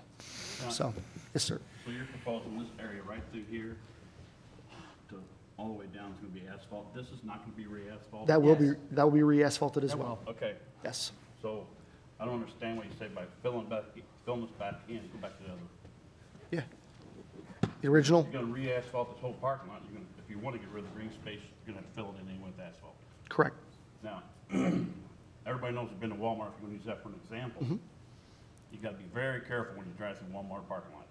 So that's what I need here. Here's what we want more space here. We don't need green space in my mind only, in my opinion. And that's why I said at the meeting, why not move this stuff as far this way as you can? You got your trail. And if you do have somebody that pulls out of here, this is the only entrance you're going to have for when you come out of the water, and that's what they're going to do, because that's what they've been taught to do forever. They're going to come up here, either park here, or they're going to come in here and park here. So if you've got all this space here, as wide as you possibly can, if you do have a problem, you can still get two vehicles past that vehicle with a boat trailer behind it. And you know, you could minimize this green space as small as you want, but you just need, I'm thinking this area right here needs to be as big as you can make it, because if you have a problem, you can work it out later. Right. And that's where this concept came from is that we minimize it to a location to where it's not any worse than what it is today. Right. And that just essentially just takes me filling in some of that area Like that's been after removed. this year, after all the sunsets on the riverfront and all the Memorial Days and all the gatherings you have down, we could probably figure out, you know, that this is the better way to do this, is to leave it wide enough to where if we do have a problem, we can fix it later. If we go do this, put the greenery in now like you want to, and we have a problem here later, we're screwed. So I propose making it as wide as you possibly can and go ahead and put your green space at 10 feet. 9 feet. 9 feet? Yeah, and that leaves everything the same. Like I said, it takes, you could kind of see the parking bumpers here. It takes that area from the old Elbert Drive. It doesn't take it from the parking lot. It's actually the westbound lane of Elbert Drive. There you go. There you go. You got it. I like that proposal. I make a motion to propose this model. Second. There you go. Third. Okay, so we have a motion by Patke, seconded by Hydrich, to, what are we approving? We're going with the model. Model 3, right, John? Model 3. Perfect. Compromise. The compromise. All those in favor signify by saying aye. Aye. Opposed? By your vote, you've went with Model 3. So, now, we have our first reading, so we need to read the ordinance a second time. Okay. An ordinance authorizing and directing the execution of a contract with Byrne and Jones Construction for the 2018 Elbert Parking Lot and Trail Overlay in the City of Washington, Franklin County, Missouri. Holtmeyer? Aye.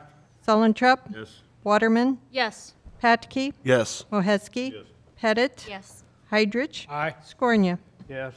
By your vote, you approve the ordinance. Thank you.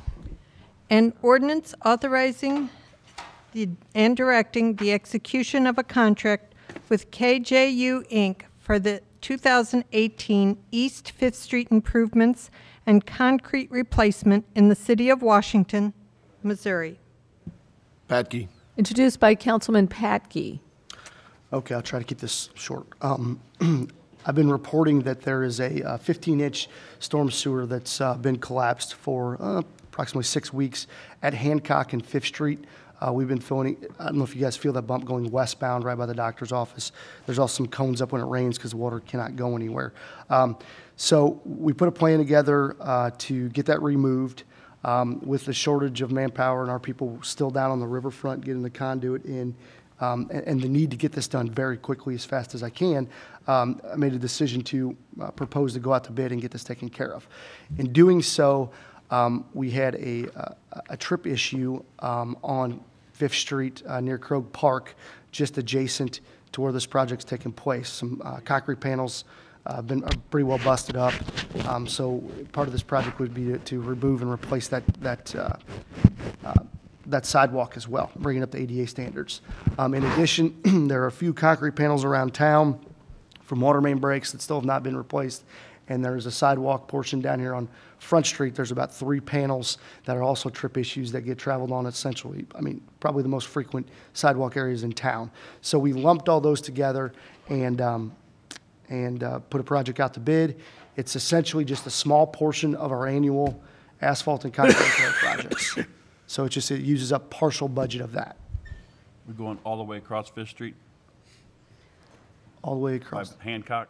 It'd be from, the concrete would be removed on the south side of Fifth Street from Hancock to 47. It'd be that whole block with ADA ramps, with the new culvert and new storms. Take care of the water problem then? Yeah, it will. Yeah, the water problem is because the pipe is collapsed. There's nowhere for the water to go. We just didn't have a choice through winter other than fill it up with cold mix and do what we could. So, and you could see from the bids, I mean, we had a little bit of a spread on bids, but it was right at the estimate. So I feel like it's acceptable. Any questions or comments? Okay. An ordinance authorizing and directing the execution of a contract with KJU Inc. for the 2018 East Fifth Street improvements and concrete replacement in the City of Washington, Missouri. Holtmeyer? Aye. Sullentrup? Yes. Waterman? Yes. Patke? Yes. Moheski? Yes. Pettit? Yes. Hydrich? Aye. Scornia? Yes. By your vote, you approve the ordinance. I would also add, once the notice to proceed is issued, that project is going to be completed in 20 days. So it's a quick project.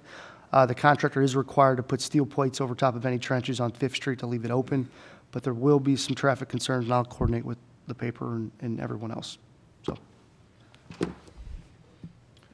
An ordinance amending the 2017-2018 budget of the City of Washington, Missouri. Patke. Introduced by Councilman Patke. This is just a budget amendment that coordinates with our capital improvement sales tax fund. This is for the fire station location study that we have. This just amends the budget to go ahead and use those funds out of the capital improvement sales tax. That's your existing sales tax. Any comments or questions? An ordinance amending the 2017-2018 budget of the City of Washington, Missouri. Holtzmeyer? Aye. Sullentrup? Yes. Waterman? Yes. Patke? Yes. Moheski? Aye. Pettit? Yes. Heidrich? Aye. Scornia? Yes. By your vote, you approve the ordinance. Thank you. An ordinance approving a boundary adjustment for the TAUC Washington Consolidation Plat in the City of Washington, Franklin County, Missouri. Heidrich. Introduced by Councilman Heidrich. All right, this is the consolidation plat. It's a boundary adjustment for the property at 1717 Madison Avenue, where Total Access Urgent Care is currently under construction. If you remember, last year we sold a portion of our right-of-way along Madison Avenue to them, as well as MoDOT sold a portion of their right-of-way to them in order to get their parking lot to fit. And so this plat just shows them consolidating those new lots, the two portions of right-of-way, into this new lot. So instead of being this, it used to be this triangle here, it's going to follow the right-of-way from Madison Avenue, and it does coincide with their development plan that was approved. It is a planned zoning district, and this was one of the conditions of approval. Before they can get occupancy, they had to get this consolidation plat done. And Mark Harriman, their engineer, is here to answer any specific questions on easements and whatnot, if you have any. So, Any questions or comments? An ordinance approving a boundary adjustment for the TAUC Washington Consolidation Plat in the City of Washington, Franklin County, Missouri. Holtzmeyer? Aye. Sullentrup? Yes. Waterman? Yes. Patke? Yes. Moheski? Aye. Pettit? Yes. Heidrich? Aye. Scornia? Yes. By your vote, you approve the ordinance. Thank you. A resolution approving a building rehabilitation program application submitted on behalf of Marquardt Landing Properties, LLC. Holtmeyer. Oh, it's resolution. Sorry. That's all right, the next Introduced two by- items Okay.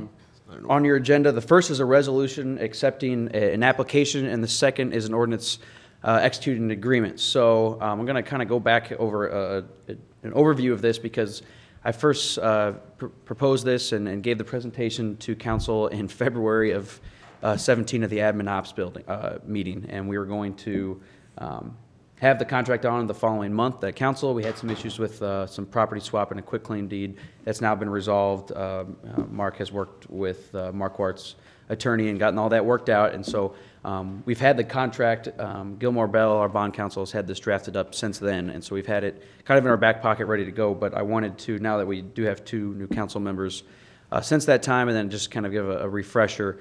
But this is for the Langenberg Hat Building, where you see the construction currently going on for right next to the landing. It is a renovation of an existing building for, it'll be a restaurant on the ground floor and then 6 apartments, 2 on the ground floor and 4 up top. We have a program in place we've had it in place since 2012 called the Downtown Building Rehabilitation Program that utilizes the existing TIF district for rehab of an historic building. It has actually not been utilized yet. Unfortunately, it is a program that we have in place to try and facilitate historic renovation. And thankfully, the Marquardt LLC has decided to move forward with this program and be the first person to implement it. So the way it works is it utilizes an existing TIF district to support this specific project on one parcel. And so as you all know, with the TIF district, whenever that TIF was approved in 2007, it froze the property taxes and the sales tax at that rate in 2007. And any increase is then allocated to the developer of that TIF and the city of Washington to be spent in that district. The way that agreement worked in 2007, 85% goes back to the developer, who at that time was Bank of Washington, or Elko-Camp Enterprises, and then 15% goes to the city of Washington to be spent in the district. The way we call it the small TIF program for short, it allows a developer, a property owner inside an existing TIF district to utilize, there's 5 programs they can do. They can piggyback on 3. to basically rehab a building for commercial space on the bottom and then residential up top in this case. And it essentially refreezes, it resets that property tax rate. And so it does not decrease any of the tax revenue that the existing taxing entities get. It basically sets a new frozen rate just for this parcel. So the Langenberg Hat building will have a new, will freeze the property tax rate at the 2018 level, or I guess the 2007 level because it's already frozen. And then any increase as the property is redone can then be reallocated back to the developer up to a cap. So 80% of that increase can be given to the developer annually. So it's not going to be all given to them at once. It's done annually. And then And you have to fit one of the qualifications. Yes, so you have to fit the qualifications. So in your packet, there's it's got the kind of the qualifications listed in there. But the two programs that this specific project is taking advantage of is the facade renovation to do the improvements to the outside of the building, and it does have to meet the historic requirements, which they have. They were approved by the state for the federal tax credit, our state tax credit, as well as our locally as our Historic Preservation Commission. That gives them, the cap is $40,000 for, it's a rebate on their taxes up to $40,000 for receipts that pertain to facade improvements. The second program that they're piggybacking on top of is for upstairs residential. And if you are adding the commercial down on the bottom and you're putting units up top and using that space, the program allows for an additional $30,000 to be rebated on top of what you had for the facade. So for this specific project, they would be able to rebate $70,000 in their property taxes as it comes in. So each year they'll get the normal tax bill just like they would. They'll pay it, and then they can bring that form in and show the receipts that said, yes, I spent this much money on facade improvements, or I spent this much money on upstairs residential, and we can rebate that through this program.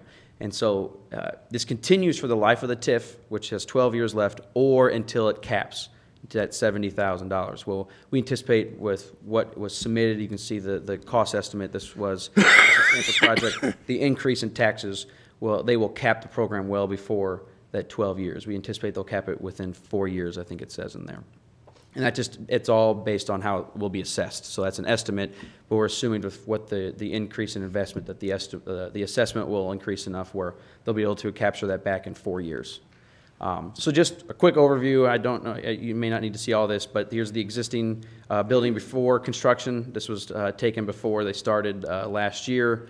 And then they do have to meet the historic requirements since they are going to be technically using public funds. They did have to have approval from the Historic Preservation Commission. Normally the Historic Preservation Commission is mandatory review, voluntary compliance, meaning everyone in the district has to seek their comment and get a certificate of review, but at the end of the day, normally they can build what they want in the district. For this program, since they are using public funds, it's mandatory review, mandatory compliance. And the Historic Preservation Commission did review all of this. Again, so this is just the floor plan.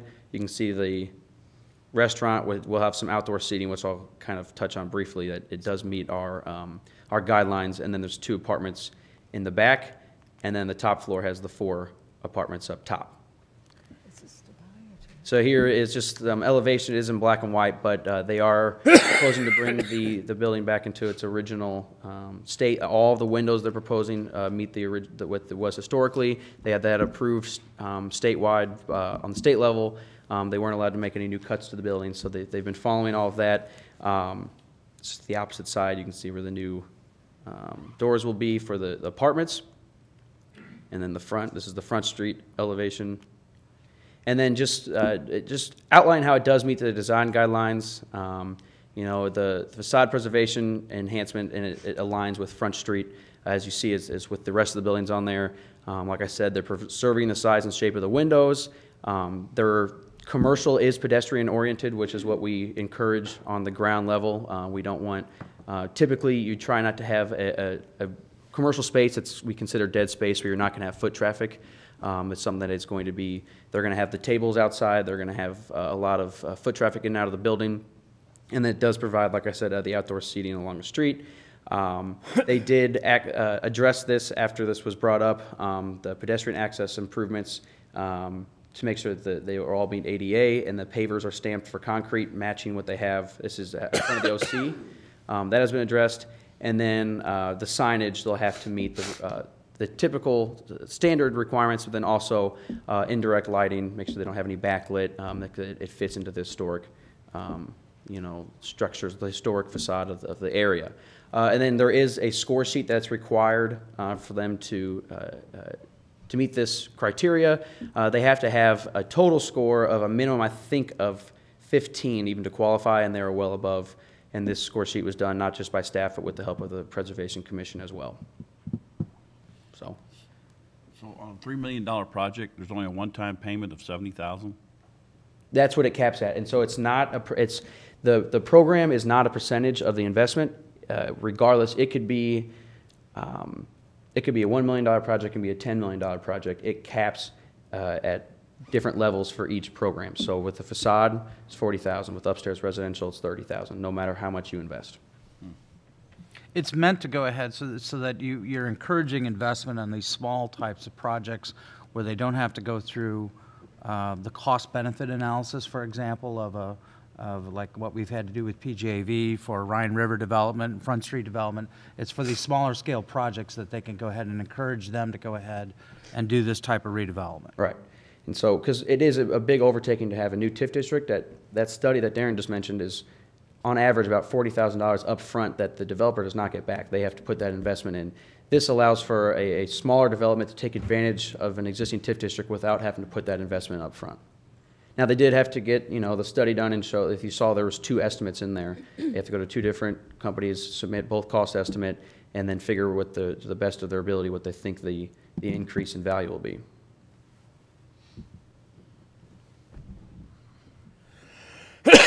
If you have any questions, the first one is just the resolution to accept this application, and then the second is for the actual contract, which is in there, which was drawn up by Gilmore Bell. So we have a motion. Joe, you? Yeah, I made a motion. Made a motion? Okay, we have a motion by Holtmeyer, seconded by Waterman, to accept this item. All those in favor signify by saying aye. Aye. Opposed?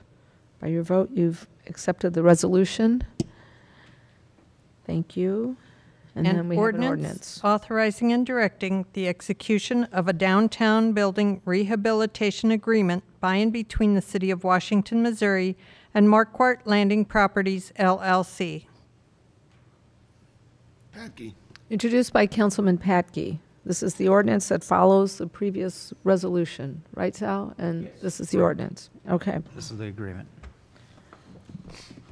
An ordinance authorizing and directing the execution of a downtown building rehabilitation agreement by and between the City of Washington, Missouri and Marquardt Landing Properties, LLC.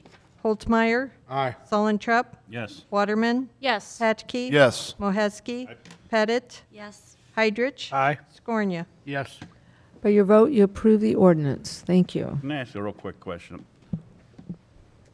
Since the owner is here, and I'm getting asked every time I see him, what's the next step to do to get utility poles down in front of his building? Well, it is scheduled. So now that we are about 75, 80% complete on phase 1. So phase 1 was Market to Lafayette. And this was, when we first started these negotiations and conversations with the Marquardts, that was part of it, to say, okay, let's as part of these improvements, we need to move, get the utilities down. But we wanted to complete the first phase first, down to Lafayette. Now the next step is we need to get the cost estimate from Ameren, but we do, the plan is to still have that implemented in 2018. We're kind of on Ameren's schedule right now to get their plans in. They have to submit that. We're still anticipating about $200,000 per block for us to do that. There is some funds available in the downtown TIF, this existing fund, special fund, and then also now that the capital improvement sales tax has passed, we did have a portion of what we allocated towards downtown specifically for utility burial. So to answer your question, we do anticipate getting to Oak, at least getting the plans in implemented this year. It should be a lot less of an overtaking than what we saw over here, because With this phase one, we built a new alley, and we had to replace not only people on Front Street, but also the current owners on Main Street. And that was a lot of old buildings that were not up to code, to Ameren's code, that we had to completely replace and have 2 different contracts. This next section would just be strictly on Front Street. So, Thank you. yep. Okay. Thanks, Sal. An ordinance accepting the bid from Elliott Equipment Company, Grandview, Missouri, and to approve the purchase of a 2018 recycle truck by the City of Washington, Missouri. Saltrop. Introduced by Councilman Solentrup. Tony? Good evening, Tony Bonastia from the Street Department. Yeah, this is our new recycle truck we've been waiting on, so hopefully we'll go out for bid and get it started. Get ready to start our single stream recycling, probably 6 to 7 months out before the truck will arrive. How about on those grants, Tony? We have any luck there? We have well, that's a loaded question. We have been preliminary awarded $10,000. We requested a substantial amount more, not up to the amount of what the truck cost, but we did request $25,000. We did only receive 10. Now that does go to the state for review yet. The issue we have is we're out to bid for the trucks, and that bid is only good till the 1st of June. So I can't wait because I believe there is a steel increase on the bed. And Tony can back me up on this, but so right now we're kind of, it doesn't do us any good to save 10,000, but to spend 12 because steel prices went up. So I'm just trying to. We waited as long as we could, and we have to move forward, and that's been the delay. Is trying to secure as much funding from outside sources as we could. So I can't promise that 10 is going to be here. I can say that it has been earmarked for us, though. Well, hopefully we can address it with them a little bit harsher in the future. How we pay into it, and they didn't want to pay anything back. I could, yes, the grant funding sources comes from DNR. The monies come from DNR, but we are part of the, I think it's the East Central, I don't know the exact name, but we're part of Boonslook Planning Commission for this DNR solid waste fund, essentially. And I believe we're the only landfill within that district, so we are the only revenues creating entity. There's about $120,000 that's allocated to that region, to Boonslook, every year. I requested 25, thinking that that's a pretty, it's our only grant request we've ever had over the past 10 years. So I thought that was a pretty easy number to get. Unfortunately, I was wrong about that because they cut us down to 10. The main reason is because they run their own recycling center out of Warrenton. Does not do the city of Washington any good, but that is something that Darren and I will be discussing. So good. I'm trying to get 10, but right now we're doing this concurrently.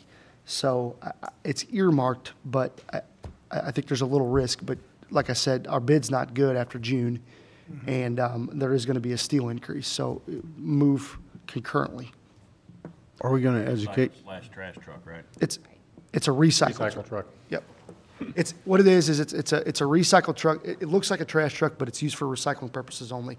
Long story short, what we're trying to do is get to a situation, no change in the home. Keep that in mind. Nothing will change at the house right now. The goal being that we'll be able to collect cardboard curbside. Cardboard fills up our landfill pretty quick, doesn't weigh anything. We don't get a whole lot of revenue out of it if I could keep that out. Not to mention the city's only putting 18 to 20% of the tonnage that comes into the landfills from city residences. So every ton I can keep out with this recycling program is exponentially higher from people that got to pay in the county. And it gets our guys off the streets approximately 4 hours rather than 9 to 10. It's a much quicker, more efficient way. So when we implement this, we'll put something in a paper and write up some new. Yeah, what we'll do is we'll probably, I'll brief you on, or when the truck comes in, we'll brief you, we'll let you know that it's happening. But I think the important factor is nothing changes in the home. Yeah. Nothing changes for the residents. It's a if seamless anything else, transition. we'll probably field a few calls because why are you taking Why are you my throwing it in the recycling trash? and throwing it in the trash when we're not? It's not. Right. And one of the options, we can label the truck recycling. We will. Yeah. You're going to make We'll it sure. green or something, right, Tony? Just big green recycle. But, There you go. But to this, it also, the other benefit of it is it does allow us, I mean, we're looking at like magnets essentially, because it does allow us then to have another truck, trash truck, recycle truck in the fleet that if we, for some reason, had, think of something terrible that would happen, we have the ability to meet the needs of just trash collection Correct. in that downtime. So I think it's it provides us a little insurance on our refuse collection as well. So it's a win, we feel, all the way around. Sorry. What would it take to increase? I know there are plastics that we can't recycle presently, and We it can't. sounds like those won't change. No, we will implement that as we We move will. forward. Okay. Keep in mind, we're not changing now. I don't want any confusion. Okay. Right now, that's not the case. But down the road. For sure. Thank That's the big goal here, is to move towards a much easier use and to go from the smaller bins to go to larger bins, to keep that out of the trash stream, to open up that revenue from other sources. It's a win-win. Win-win-win when you talk manpower, so. Anything else? An ordinance accepting the bid from Elliott Equipment Company, Grandview, Missouri, and to approve the purchase of a 2018 recycle truck by the City of Washington, Missouri. Holtmeyer? Aye. Sullentrup? Yes. Waterman? Yes. Atke? Yes. Moheski? Aye. Pettit? Yes. Heidrich? Aye. Scornia? Yes. By your vote, you approve the ordinance. Thank you. Commission, committee, and board reports. Preliminary plat, Franklin County Recycling and Salvage, LLC. Yep, that one. There you go. Thank you. All right. This request, I went to P&Z last week. It is for a preliminary plat and requesting approval of a final plat as well. It's for 1699 West Main Street, the old spoiling plant that currently does have I guess I'll call it an open request for a special use permit that was denied at P&Z and then taken off of your agenda. So this tonight is actually not tied to the use. It is just for a subdivision that came in with this preliminary plat request after obviously they took it off of the council agenda. And it's just to separate this one lot into two. And so I'll show you the plat here. It is fairly straightforward. They have Lot 1 and Lot 2. Lot 2 has the existing building proposed on it with the parking area as well. They do show all the requirements listed in the code book for a subdivision plat. They have the easements on there. They have the topo as well as any proposed lot lines and proposed easements. We do have 2 conditions of approval on here. Real quick, the first is for the ingress-egress easement between lots 1 and 2. You can see where this property line jogs through and gets closer to the building. It goes right over this driveway that wraps around the building, and that driveway acts as the fire line. This building does have 360-degree access because of the size of the building, and so the property line crosses that. And so if this were to sell to somebody else, we would need to make sure this would stay open. And so requesting an easement on there, an ingress-egress easement that is noted as a fire lane, no parking, remain 26-foot wide. The second is that the detention basin located on Lot 1 also be put in easement. So you can see on this topo where it dips down here, this is the low point. This is the existing stormwater basin for this building and this parking lot. Now, since it's on one lot, they don't need an easement for it as it sits today. Whenever you separate it, and it's not uncommon to have off-site stormwater detention. If they wanted to have the basin for this building on the separate lot, on Lot 1, but it needs to be shown in an easement, because if this lot were to sell, we need to make sure that someone can't just go in and build here and then this building no longer has a place to store its water. And so if this property were to get developed in the future, they would have to completely reconstruct this detention basin and either move it to the back to then have storage for this building, and then also have new detention for whatever is built on the new parcel. But those are the 2 conditions of approval that we request to be noted on there, and then that is reflected in the ordinance as well. Other than that, they meet all the general requirements for a subdivision. We do recommend approval. Why does it jog like that? Why would you do a straight line on a plot plan? Well, I'll let the applicant answer that, because there was a question we had. You know, if you just would move it straight through, you wouldn't need the easement. But this is the way they preferred it. So, anything else for me? All right, thank you. Okay, do you want to address the council? Hi, I'm Jeff Gardner. I'm the co-owner of Frank County Recycling and Salvage. That was the way my my fence plan was basically almost the same path. So he went off my fence plan to make the lots. My fence plan for the special use permit, which is not this meeting, of course, is basically the same line. I mean, the easement is the only thing that's off, but it matches my fence plan exactly. You okay with the easement, I guess, then? Yes, I am, 100%. Okay. Any other questions? Does anyone else have any questions regarding this item? Okay, did you have any other comments? No, that's it. Thank you guys so much. Very good, thank you. I do kind of want to clarify on that. You mentioned the fence going through there. When we talked about this with him briefly, that the fence can cross an easement, an ingress-egress easement, but it'll have to be approved by the fire department to make sure it's got an appropriate gate, whether it's a Knox box or something to open with, you know, the sound of a siren. So. I do actually have a question about the fence plan. So why would you have the fence go over the road? Right now, the screen fence does go over the road in the back. It will be a gate. Which button do I push here? The red one. This will, I have the pole standing right now, but right here is a screen fence. Okay. And then it will have a 30-foot wide gate instead of a 26, which is the requirement for the fire department. And this is going to be a chain link fence right here. It's also going to be a chain link fence down to here for the eventual special use permit site plan. Okay. I have a question real quick. Has that fence been constructed? I started the poles right now. So That gate's not in, though, in the back? No, it's not. Okay. No, I have to be approved for that happens.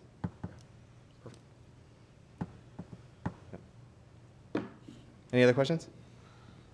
Not until you sit down. Oh, okay. Something else I want to add that we brought up at P&Z. If this subdivision were to be approved and recorded, the current request for the special use permit will be null and void, and they would have to start over because currently the special use permit was for this parcel, which has its own parcel number and 17 acres. Its own legal description. Yeah, different legal descriptions. So if this were to be approved and recorded, they'll have to come back with a new application for this lot, and then it'll go back to P&Z and then back again. So. Okay, any other questions? I guess I should have asked, I guess. I know this may be the wrong time. Is there intent on what you want to do to that section there and why the cutout? See, I told you. I know, I'm sorry. I thought so. Hey, we would like, if we need to divide the property to resell out, like right now, the bills are approximately $30,000 a month, the way it sits.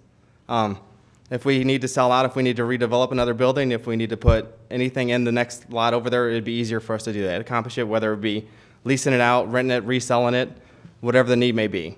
Though, kind of one of the things we had in the P&Z meeting was the fact that I am directly next door to the neighbors. That's the reason, that's not why we're here, but that's the reason why, kind of, if there was another building between us, then I wouldn't be right next to the neighborhood. I would be one building off.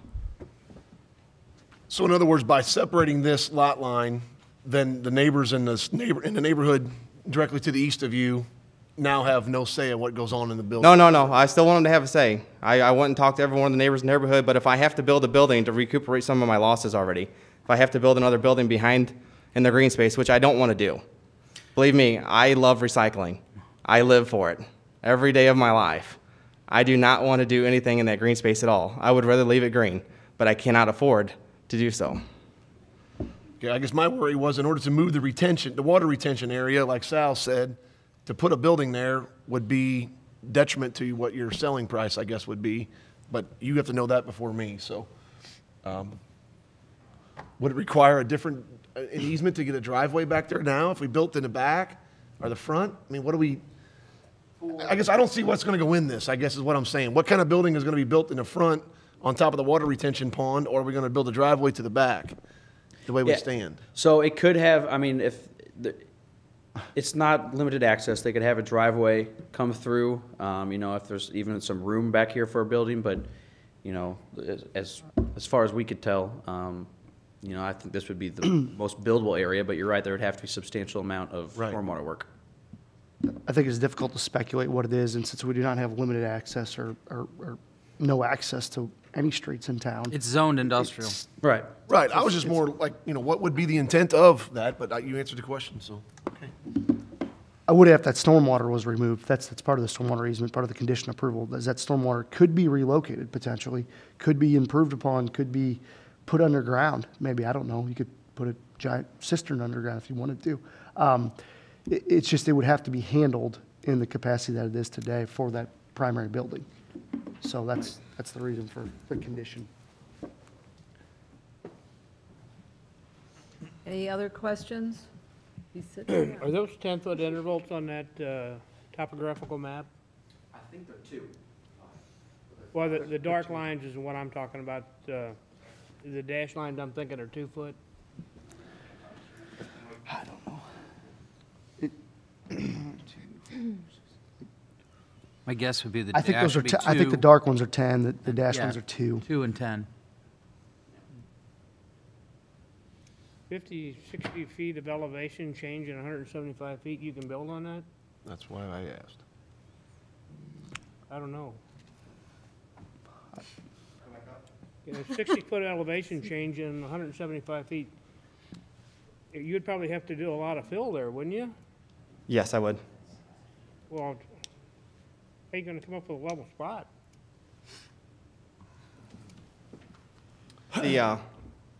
I would leave that up to my developer at that point to see what they would want to do. I don't really know the answer to that question. I don't know. I know that there is quite a bit of fall to it. But if I was to remove the retention pond to the next lot over behind the parking lot spaces, then potentially it could be almost level with minimal fill. Okay, one more question. You good? There's fence posts going up right now. Do we have a permit for the fence? No, the permit's not. Go ahead, sir. So, a portion of the fence, once a fence is taller than 8 feet, you do have to have a building permit for it, and a portion of it varies from 8 to 12 feet. So there has been a permit issued for the fence as well as a grading permit for the grading. That's a fact. And we have to go back out for another special use permit for the building use. So you're not currently using the building, you're just installing the If fence. it's something that requires a special use permit. It does. Well, the recycling, yes. Recycling If it's does. recycling, I'm just saying, if it's some other manufacturing use that's allowed in M2, it's permitted, then it wouldn't be subject to a public hearing. My So next far- question is this, Oh, go ahead. sorry. No, that's fine, go ahead. As staff, we see that the fence posts are going in, he's there obviously working there. Do we police that ourselves and say, hey, wait, slow down, stop? Or we Well, just so let the them fence do it? has nothing, I mean, We don't. yeah, the fence has nothing to do with the use. So say he never came in with a special use permit request, he could have come in to the building department and said, I want a permit to put up a fence. So, And we would say, well, how tall is it? If it says 6 foot, we'd say, you don't need a permit. Okay. There's no permit required. So the way that in the code reads, I mean, the fence has nothing to do with use. I mean, you can, whether the special use permit's approved or not, they have the right to get a permit for a fence. And I know we met with Mr. Gardner too and let him know that, you can't move anything in there, anything close to being Yes, a I would. recycle facility. Yes. Okay. So- We were All right. we were very clear one day with regards to the fact of that if any attempt to go ahead and start some type of salvage operation prior to a special use permit being obtained, the city would have to do their due diligence and Okay.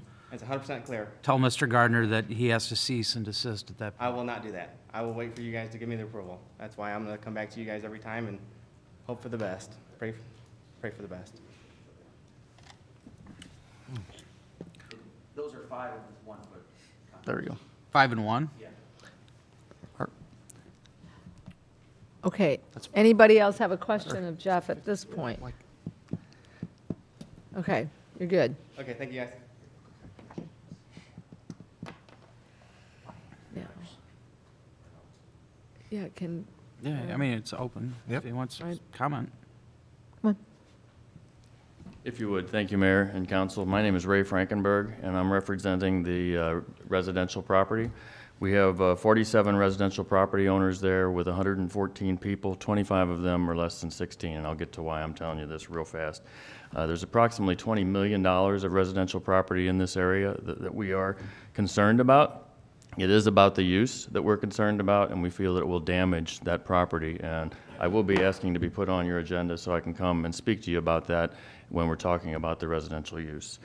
The issue with the property lines, I am a licensed surveyor. I've created subdivision plats in over 30 states for various reasons. If you measure on this one, the space between those two lines where it arches so close to the building is 185 feet. In your zoning code, the 185 feet means that you don't have to notify anybody more than 185 feet away from your use. It's pretty simple in my mind. The engineer isn't paid to come to this meeting, so we blame it on the engineer as to we don't know why that line's where it's at. And I disagree with that. So what I am up here to tell you is this is about the use, but I understand, and I've talked to the residents about this, that it is a subdivision plat and that it is a legal lot. So in as much as you're probably going to have to approve this as a subdivision plat, I want you to all keep in mind the use and let you know that we will be back to speak specifically to that use. Thank you. Very good. Thank you, Ray. Any questions of Ray?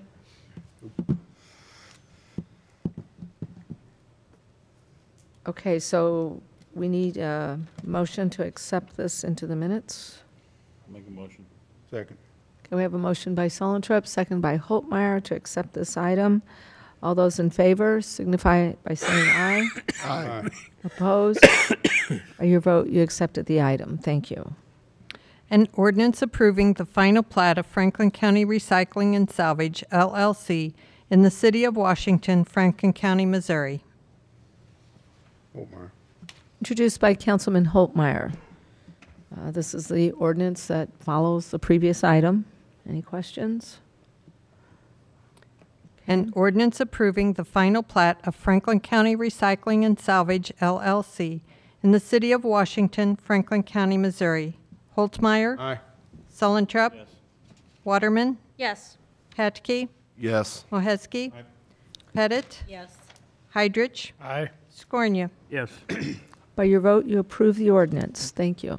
Preliminary plat, Front Street Development, plats 2, 3, and 4. All right. I'm going to do one presentation for the next 3 ordinances because it all includes the Front Street Development TIF and then the area that was what was proposed with that TIF agreement. The next 3 ordinances kind of clean up all the lots and get them all situated to be developed on in accordance with what was approved. And there is some amendments as well. And so here are the 3 areas, and so I'll kind of start, it goes from east to west. So 2 is this area here along Market. This is Plat 2. Plat 3 is actually this entire block here, just excluding the speckles. And then Plat 4 is actually revising what is under construction now. So, and again here, this is just kind of showing it, and then I'll have this in the corner so you know where we're at. So Plat 2, again, this is the eastern portion of it. We actually reviewed this a couple months back for just this northern portion when we vacated Front Street and created these 4 lots. If you remember, we talked about the need for these flag lots, even though the code doesn't prohibit them. We typically try to, we don't encourage them because of, it makes it complicated with plats, but because of the fact that this is a private street and they all need street frontage, that's why these flag lots look like that. And that necessarily hasn't changed. I think there was 5 feet added here for this easement, what was reflected when we talked about it, and it wasn't shown in the first plat, but it's just been revised. Now this lot 5 has been added. It is a garage that will access Market Street, and then all 9 of these lots are now added as part of Plat 2 as well. So it's on both sides of Market.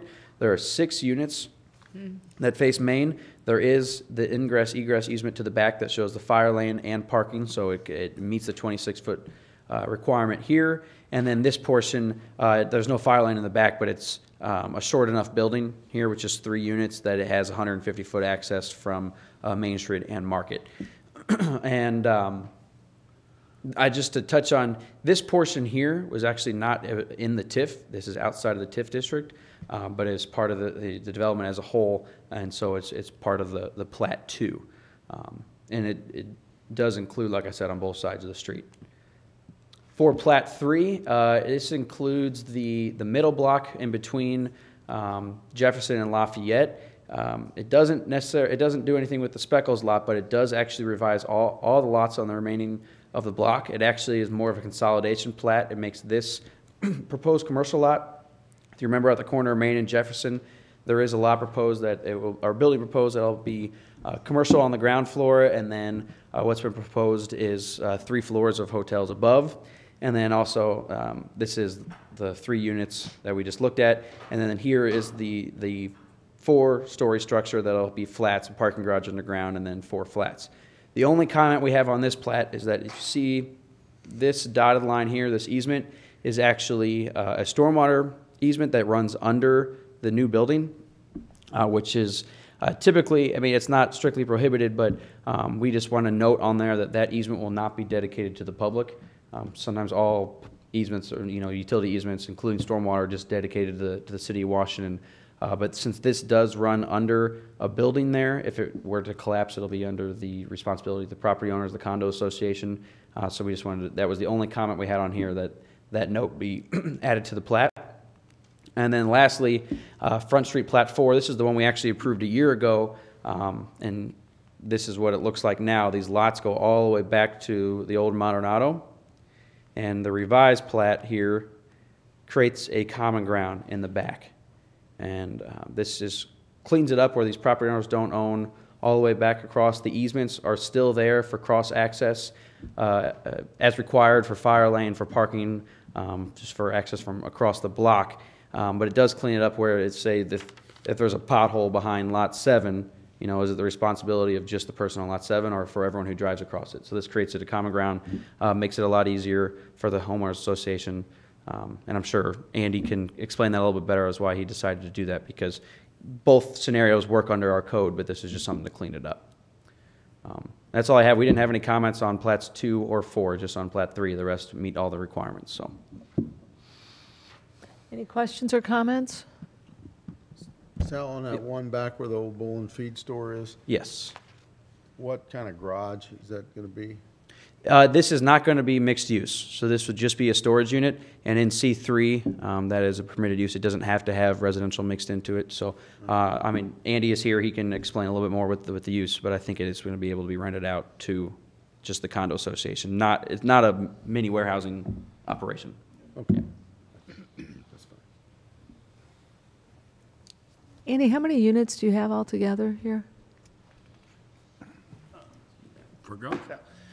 Andy Understone, Front Street Development. There's 31 units total. 31, okay. There. So, and to answer your question, Joe, on the space was kind of the space we had left in between. I had this little space in between here every time we created these lots and a drive and parking. I had some space left. Rather than try to put another building in there, we had to make room for a switchgear and a transformer, and for all the utilities and stuff like that. So it kind of was, it'd be right in front of the house or a unit that could be there. I decided to put some additional parking. So we're going to have 4 more garages facing north on that side. And then where this dotted line is, there's a door on the side of the building here with some additional parking, where anyone that's part of this development could, rent an inside space for additional storage. It'll be maybe like 8 by 10 spaces. The building's only 60 by 50, so there's only going to be maybe, half dozen spaces in there available, for storage. So then it allows these 6 units here. They come in the back. The garages for these units are in the basement, and then they're 2 stories from Main Street along there. And then these three units were already existing. They're exactly the same way, and they'll be part of the same. They'll sort of be the same subdivision. And then the ones down here, we had the extra 5 foot of property here. The extra was the 25 foot that was the old Front Street that was not abandoned, but green space. Green space. No, abandoned the street is right. Yeah, so then that become part of the subdivision, but I said I would not build on that. And when we got the final plat, our final design of the units, we had a discrepancy between with the engineer and the architect on the size and how it worked out. So we ended up having to push the building back 5 foot. So that's why I'm here again, moving the rear lot line 8 foot to the south. And then also the parking spaces weren't 20 foot deep what I wanted. They were only 18.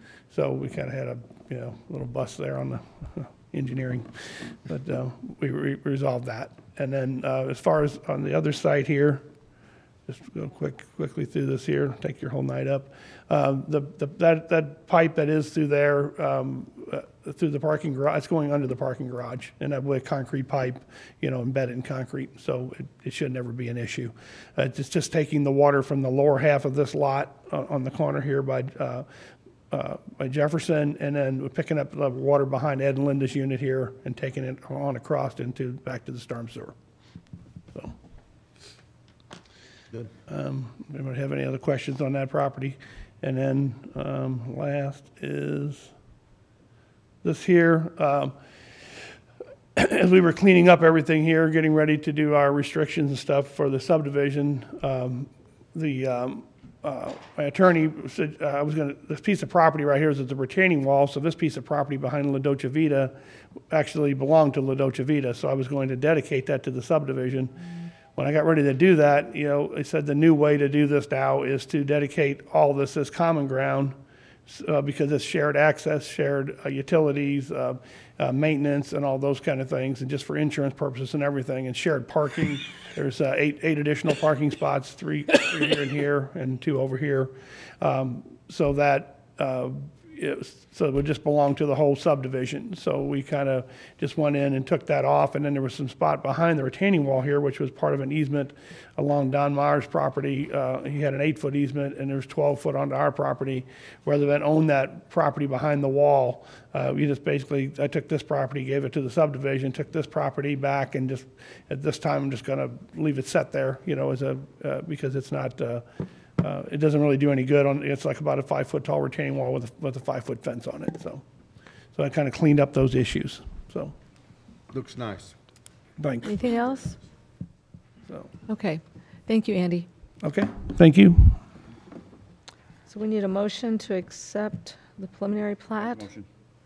Second. Okay, we have a motion by Sullentrup, seconded by Patke to accept the preliminary plat. All those in favor signify by saying aye. Aye. Opposed? By your vote, you accepted the plat. Thank you.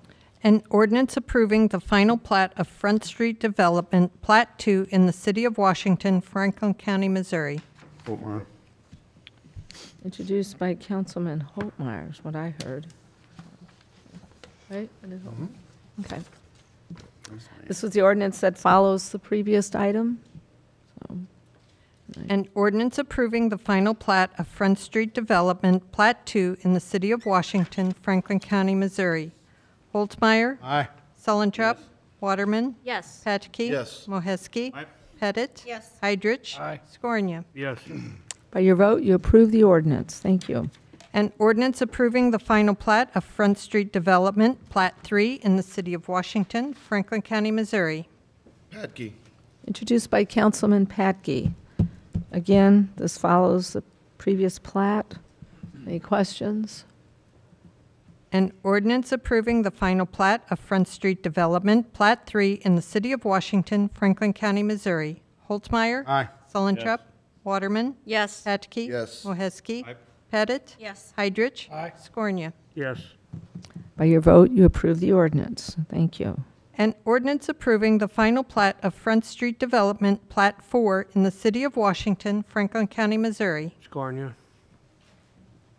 Introduced by Councilman Scornia. Again, follows what we already did. That's right. so, Okay. An ordinance approving the final plat of Front Street Development, Plat 4 in the City of Washington, Franklin County, Missouri. Holtzmeyer? Aye. Sullentrup? Yes. Waterman? Yes. Patchke? Yes. Moheski? Pettit? Abstain. Heidrich? Aye. Skornia? Yes. By your vote, you approve the ordinance. Thank you. Mayor's report. Okay, a couple of things tonight. In the packet tonight was last year's council committee liaison assignments, so you can take a look at those. If you have something that you're particularly interested in, no promises that you'll get it, but at least you can make your suggestions known to me. And hopefully, if we could have it by next week at our council meeting, at our operations meeting, then we could have it at our first council meeting in May for approval. So if you could get that to me. Chief Menifee gave us a really interesting statistic today, and I wrote it down, but I'm afraid I can't probably repeat it as well as he did. So do you remember it? This is an awesome statistic. We should be very proud. So monthly we do UCR reporting, which is Uniform Crime Reporting. It goes to the FBI. In that you have all manner of crimes from murder down to property damages. And they keep a track of that, and they also keep a resolution or clearance rate of those crimes. Looking recent today, checking up on what the national clearance rate is, according to FBI, it's currently at 24%. Last month, we were at 48% in our clearance rate for crime. So that's impressive. Very That's pretty good. 48%. So there's room for improvement. Always. But you can thank officers for their hard work and Next meeting, what, 60? Yep, Sure. I expect it. I thought it was a pretty cool statistic. Shows how hard they work and what a great job they do. So we'll have to really train the 3 new officers to be part of that. So anyway. we, looking back at other UCR reporting for monthly, we are always over national average. They do a wonderful job. Good job. Okay. Thank you, Chief. And lastly, I received a letter today from Chief Halmick announcing that he will not seek reappointment for Fire Chief this June. He has served as Assistant Fire Chief for 6 years and 37 years as our Fire Chief. So with that, his official retirement date will be July 3rd, 2018. So Bill has done an excellent job for us for 37 plus 6 years, and he's decided to retire. He wrote a really nice letter, and certainly We'll share that letter with them. we can share the letter with you. But anyway, so Bill has announced his retirement. Cool cuts. City Administrator's report.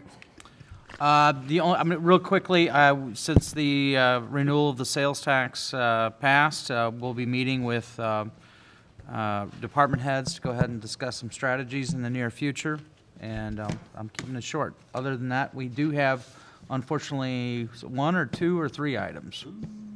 I can just do the one, I'll be quick. Yeah, I think we have 2. Okay, so vote to go Well, into we have executive council session. comments. Council Oh, comments. council comments, okay. Your Honor, we've been making her vote all night, but we have never officially introduced our new councilwoman Pettit. So welcome, Gretchen. Oh, you know what? We didn't, did we? Okay. Welcome, Gretchen. So, anyway. New mayor, she slipped. It's all right. Yeah. Okay, thank you. Sure. Thanks for the reminder. Anything else? Any other council comments?